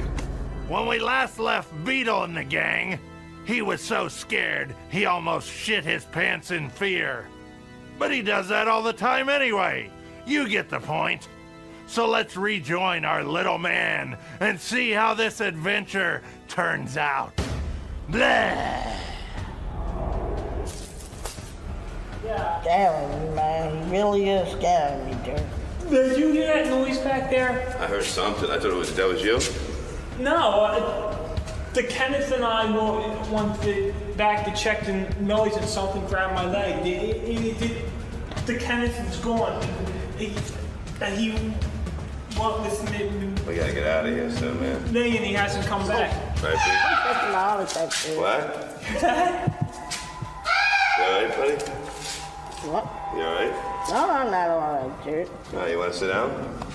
No, I'm catching a heart attack, bro. No, you're not. How do you know? You don't know that. Come on, let's go have a cigarette. You take a deep breath. Yeah. Just relax. Come on. We're fine. Let's go. It's just Kenneth. It's just Kenneth. Come on, man. Stop fucking around like that, dude. I'm serious, man. I'm really scared now. Stop. You want to go have a quick cigarette? Huh? You're scaring me, dude. Seriously. All right, Pete, you want to come and have a cigarette? You want to take a break? Huh? Yeah. Let's go have a cigarette. Come on. Come on. Let's go out in the front. What? Well, come on, just relax. You okay? What are you scared? He's only fucking around with the thing. Come on. We were in that haunted cell, and we got a little freaked out in there, and Beetle's like, he needs to relax, because I had to go out and check on my car. I left my lights on, and what happened? I don't know. What happened? Could have had a heart attack in there, dude. He doesn't like it. It's scary now? Yeah, it looked a little scary, yeah. Beetle, I'm not staying in no room. No, Beetle, do you think all four of us can stay in that room until midnight? That's you. That's you and him, not me. Oh, you're not gonna do it? No. You had enough of this? Yeah, I'm definitely have a heart. What, that fucking, what scared you the most? Was it that cell? That last cell? That last cell, yeah, it scares me, yeah. You don't want to go near that cell again, huh? Nah. I'm really nervous right now, man. Yeah? You see them, don't you? Oh, yeah. What'd you see? I said one guy breathing on me, too. Really? I'm not kidding. It's scary in there, huh? Yeah, it is scary, man. It's a lot scarier than you thought it would be, right? Yeah, it is scary, dude. I'm really nervous, man. Well, the mighty beat may have fallen short in the bravery department, but with its dark halls, mysterious noises, and haunted backdrop, Eastern State Penitentiary is by no means a walk in the park. Let's find out what our guys thought of their nocturnal adventure. I'm real glad you guys came down here to Eastern State Penitentiary tonight. I think we had some fun, got a little creepy, a little intense at times or whatever. So what did you guys think? Good time? Yeah. It was good. I mean, It was a good time, but it was a little fucking creepy. because look, there was a ghost that was grabbing his shirt and tried to stab I heard him. it. Oh, yeah. He had an axe, right? He was trying to get you. Look at the shirt. Look at the shirt, how it's tugged here. The guy See that that? talking, That's he was messed up. grabbing it. You got lucky. Consider yourself lucky, Beetle. Got out, yeah. buddy. That's how I had to ran out of there. So you gonna enjoy sleeping here tonight? Hell no. Oh, you're not gonna? Hell no. We got your room already, though. You said you were going to stay. I'm not staying there. You crazy? Why? Is you out of your mind? It's a successful evening. Motherfucker. You motherfucker. Oh, you made me shit. Oh, you cocksucker. You scared them? You ain't scared me. I didn't scare you. Yeah, right.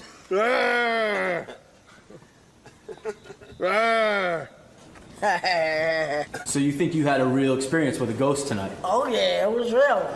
What specifically were these ghosts trying to do to you? Oh, they tried to kill me. How so? What were some One of of the... them was grabbing my shirt, trying to grab me. Nobody see me in penitentiary. Nobody did, dude. You see, all's well that ends well. Except for that comedian guy who has to go back to his ex-wife's basement. Well, I hope you've enjoyed the Howard TV Halloween special. Good night, Stern fans.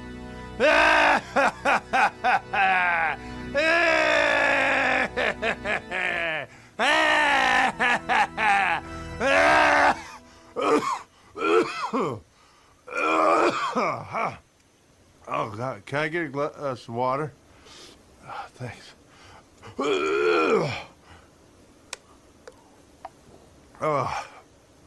Oh, thank God.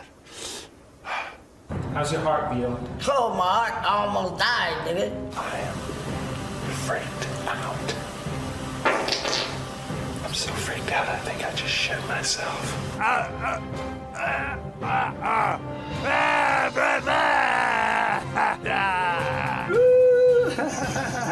I love Halloween! Woo! This is the scariest camera angle because you can see all of my nose hairs. Hello, Howard Stern.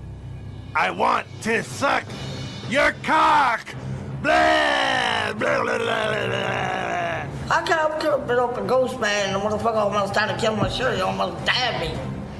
I thought you could beat up a ghost, though. Yeah, okay. Why don't you beat him up?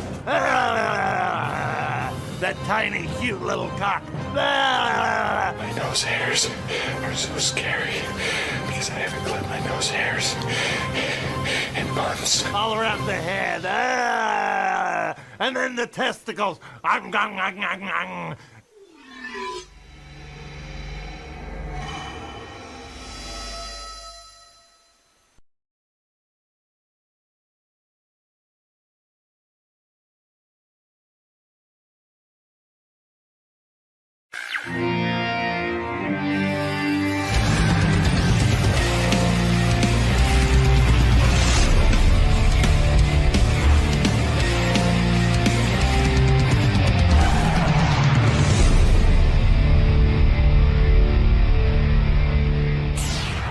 yeah. Good morning, everybody. Have to clear my throat. Baba Booey was in some weird clearing throat thing today when he was explaining to me what was on our agenda. Every minute he was like, Uh-oh. but a lot of phlegm. Oh, I was going to throw up. It's that time of year. It's phlegm time. Boff, I'm having a hard day. He announced it? Because No. even I'm like a little dry this morning. No, Yeah. you got a cold. No, it's just I didn't have any moisture. And Too many berries. Too many berries. You need to eat something. Too many berries. You need to eat a bird Have or a sandwich. Yeah, if I eat a piece of chicken, this will go away. you need to eat a fish or something. You need a Some you need sort of a animal. Something living. You need a squirrel. roast beef and provolone. People are now eating squirrels. Really? Yeah, and I'm sure Richard's dad. Oh, hunts I'm sure squirrel. he's eaten lots of things. Roadkill. He told us he had squirrel. I mean, like when we first met Richard, I think he said his father eats squirrels. Is that right? Yeah, I think it's been like a common thing for a while. Well, what happened was there was a warning put out that you shouldn't eat squirrels because, well, my warning would be don't eat them because they're rats. I mean, yeah. With fluffy tails. They look filthy. But they are. But the warning was that they were very toxic, that they were filled with lead. Yeah. And then they Where found... did they pick up lead? Well, that's the funny part of the story. I guess some researchers were seeing if it was safe to eat squirrel. Uh-huh. So they put their guts basically in a blender and blend them up, and they looked around and they saw that there was high levels of lead. What they failed to realize at first was that the blender had lead in it.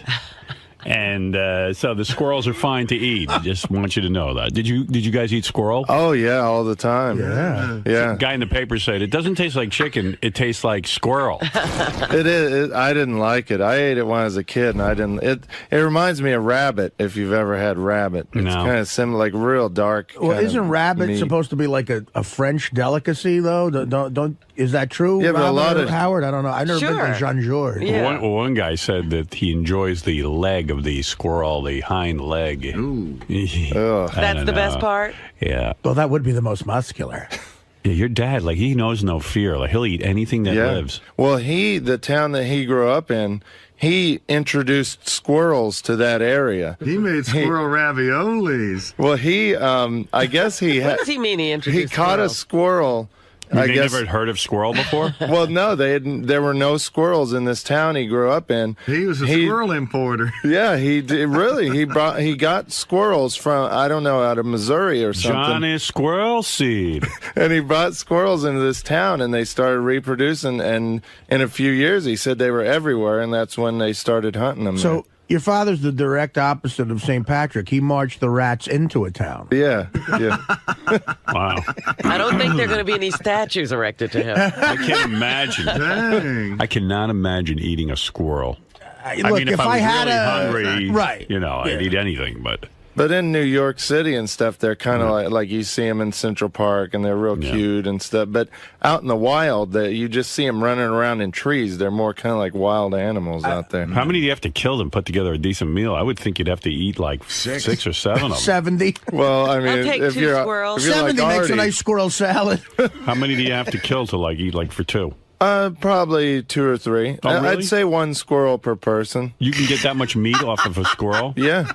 Wow. They're a little meatier than they look. No kidding. I would be more ashamed of that than cannibalism. Yeah, I'd rather eat a person. I just saw a documentary about the Donner Party. Right. And for years their family wanted to prove that no, they didn't eat the other people.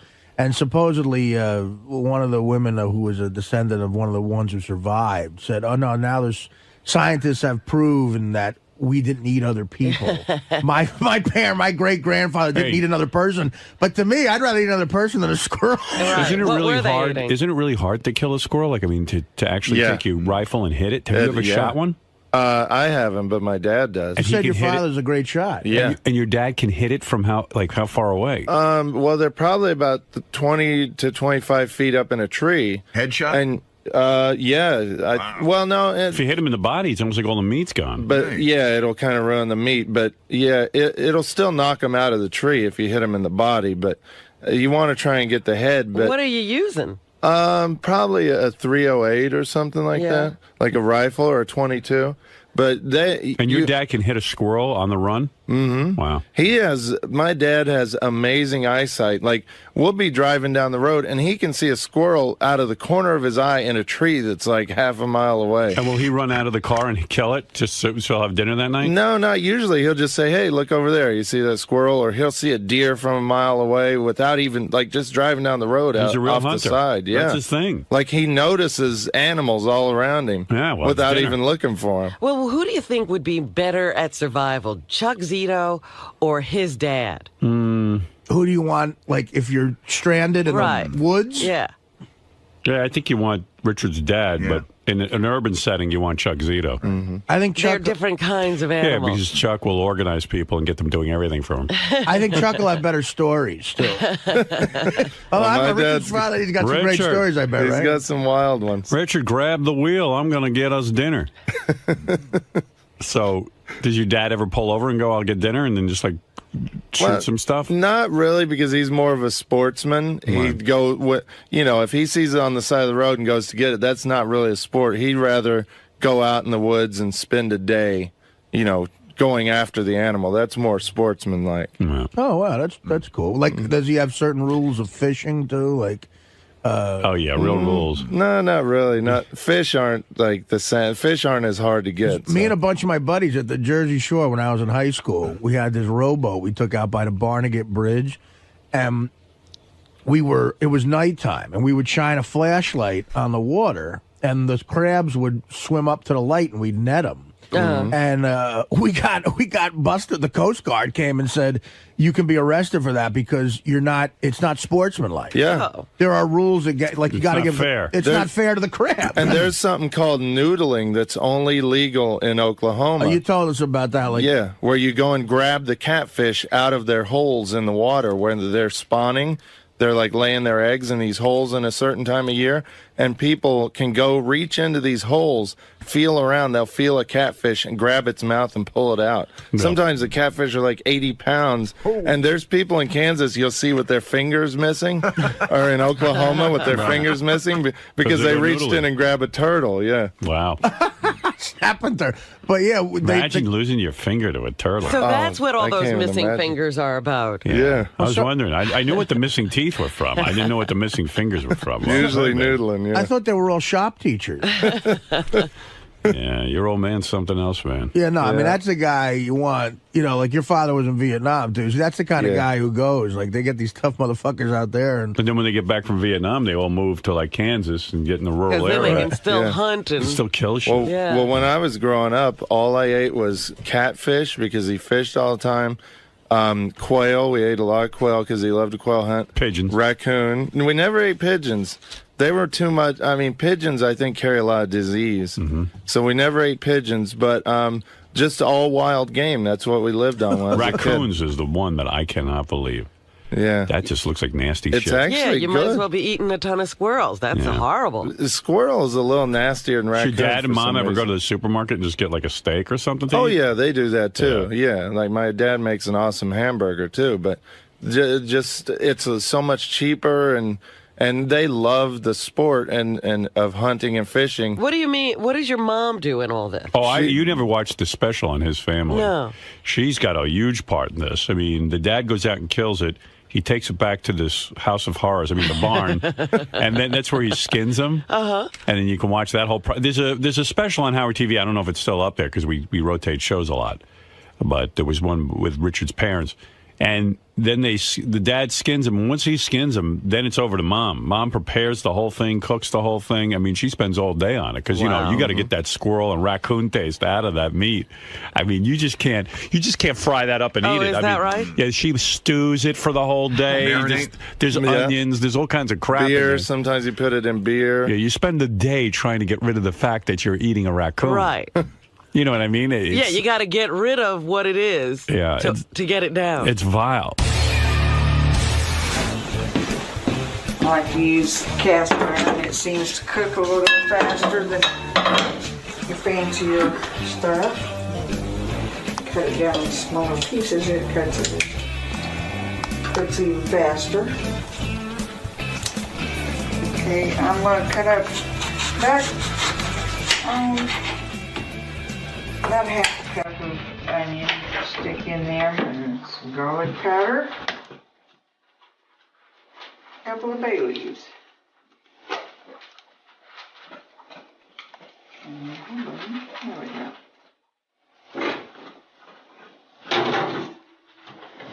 And it's set on 400, and it'll take about an hour for everything.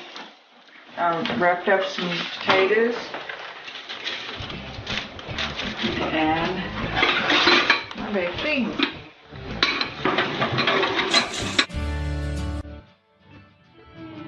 We're going to shred this. That way incorporate all the barbecue sauce into it, and it looks more like barbecue beef. And I have fooled a lot of people by telling them, by not telling them it was pink.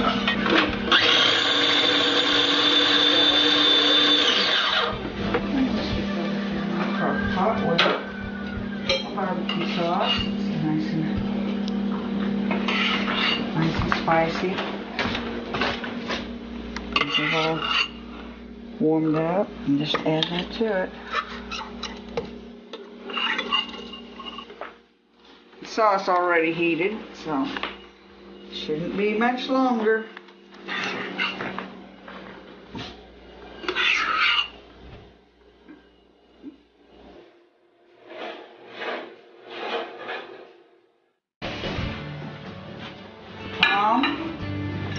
And then it's served. But when you think about it, like how you got to do it. How is a chicken that much different than a raccoon? You want to know something? It really isn't. It's a bird. You're eating a bird. Yeah. Every time I say that, I'm going to throw up. Yeah, you guys are eating birds now. Like chickens actually. I don't do it anymore. Chickens actually probably eat as much junk and gross stuff as raccoons. It's all It's all when you think about what we're doing, like something with a face and eyes, and we're eating.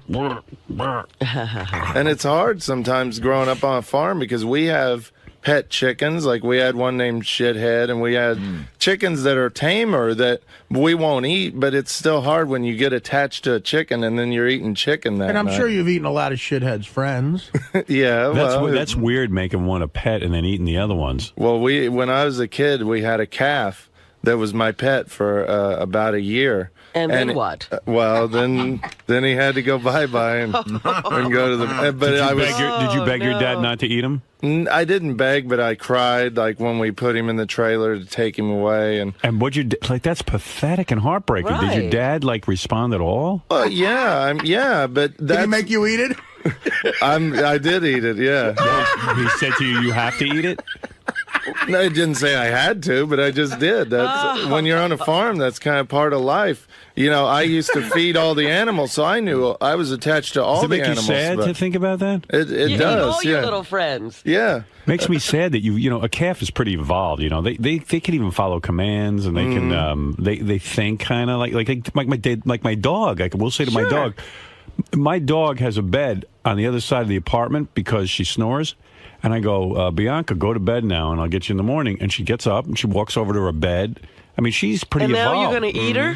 That's what I mean. Like, doesn't the calf, even respond to somebody? Like, when the calf would see you, would it get excited? It would come over to me, and I could pet it, and I would go out in the field and see it. But when we bought the calf, we bought it specifically for eating.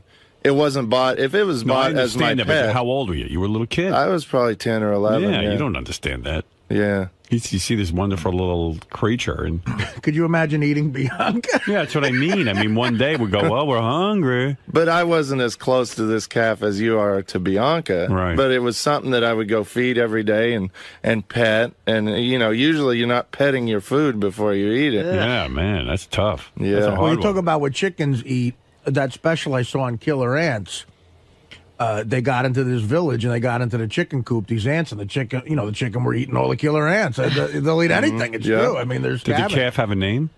I think like Caffey or something. The naming of the animals out there is really crazy. Yeah, you're as bad at naming animals as I was. I had little pets. I told you my frog was Dainty Jainty. See, but that's a little creative. But Caffey is really bad. I mean, Dainty Janie isn't much better, but Caffey. We were just lazy when it came to names. I'm going to name, what is this again? A cow? I want to name him Cowie. And me and my sister. This here's Froggy. Me and my sister were. Yeah, you just put an IE on everything. This is Chicken. Caddy. Caddy. Me and my sister were in 4-H, so we'd get hogs every summer to raise for the county fair, and hogs are the same as cows. Like if you raise them, they get kind of tame. And they say pigs are very intelligent. Are smarter than dogs. Yeah, they're great pets, but these hogs would get huge. I mean, several 100 pounds. So we couldn't really keep them as pets, but we'd take them to the county fair and then show them, like at a show where we win ribbons. But then it was so sad because at the end of the county fair, all the big trucks come in to take the pigs away. And you see just all these kids that are so sad that their hogs are going off to the slaughterhouse. It was like Schindler's Pigs. It was. It's and really did you feel sad. like, gee, maybe I could save one of the pigs? Or Well, I mean, I couldn't do it. Yeah, I mean, you could probably keep them, but the whole point of doing it was they get a certain age, and it's just time for them to be food. And they're poor people; they need the money or the food. Well, that was it too. That was a big part of our income. Me and my sister would sell these pigs at the county fair. They'd bring like $250 a piece. And so me and my sister each get $500. That's a lot of money. Lot of money. Plus, feeding a pig is really expensive. Right. I mean, you can feed them scraps and stuff too, but mostly we'd buy these big feed bags that were really expensive. Yeah, so you got to make a return on your investment. Yeah. Bacon tastes too good to save those pigs, man. Yeah. Oh boy, that's tough, man. Eating your pet seems like a lot of hard work just to, it's a different lifestyle out there, definitely. When you ate cafe, were you like thinking the whole time, this is cafe? No, not really. I mean, I was a kid, so after a week or so, How long before Caffey hit the table? Probably a week, I guess. Oh, really? Yeah, I can't really remember. And then it took a week to eat Caffey? No, my dad wouldn't kill it. He would they took it to the butcher. Butcher, yeah. And your dad wouldn't kill Caffey? He would pay someone to do that? Yeah, I mean, I'm shocked. Yeah, he can't. He doesn't know how to kill a calf? No, that's like brutal. I think most people can't do something like that. Yeah, but then you got to pay some dude. Your dad didn't have a lot of money. Yeah, but it was a lot cheaper than buying the beef at the store. That's why we did it, because the butcher didn't charge much, and you could get a ton, like a year's worth of meat off a calf, off of a cow or a calf. Yeah, really, a year's? What do? You freeze it? We had a deep freeze. Yeah, but that's just that's a whole different thing when you kill like that. Killing a cow or like a pig, that's something most farmers don't do. They take it to the butcher to do it. Because that's like really hard to do. Real sad. Jeez. Sorry to bum you out. Yeah, man. It's kind of funny to me. It's kind of funny. But that's the whole story of Silence of the Lambs. I mean, I don't. Talk about great birthday gifts. Shuli got me the best gift of anybody. Which is? He entered me in a Bacon of the Month club. See, that's the problem with these movies, like Jerry Seinfeld's Bee Movie, and now they even like try to make bees nice little things. Like now, everything becomes like human-like when you take these animals and you start putting. Well, after I human saw attributes to them, like when Babe came out, that pig was so cute. I never wanted to eat bacon again after that. I don't eat bacon. I don't eat it much. I don't eat the pigs or the cows, or it's too highly evolved for me. Chickens are probably too highly evolved. I'm starting to get turned off to that. Oh, come on. Chicken tastes good. I love it. What am I going to do? gave it all up. It's fine. But you never... Well, you might go back. No, it's funny because I had dinner with my daughter last night. My oldest daughter's like you, Yeah. She's probably eating nothing. Looking at that tofu, and then she says, I'm thinking of going back to...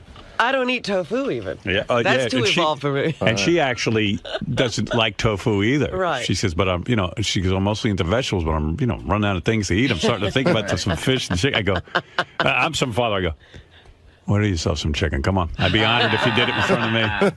If you're going to do it in front of me. Yeah. The guys are all back here. It's like Robin's like, she like quit smoking 3 weeks ago. You know what I mean? And right. Just, all right, I'm just she's trying. You're totally going to eat that stuff again, Robin. Sure. What I've about gone to restaurants with Robin where we order some fish.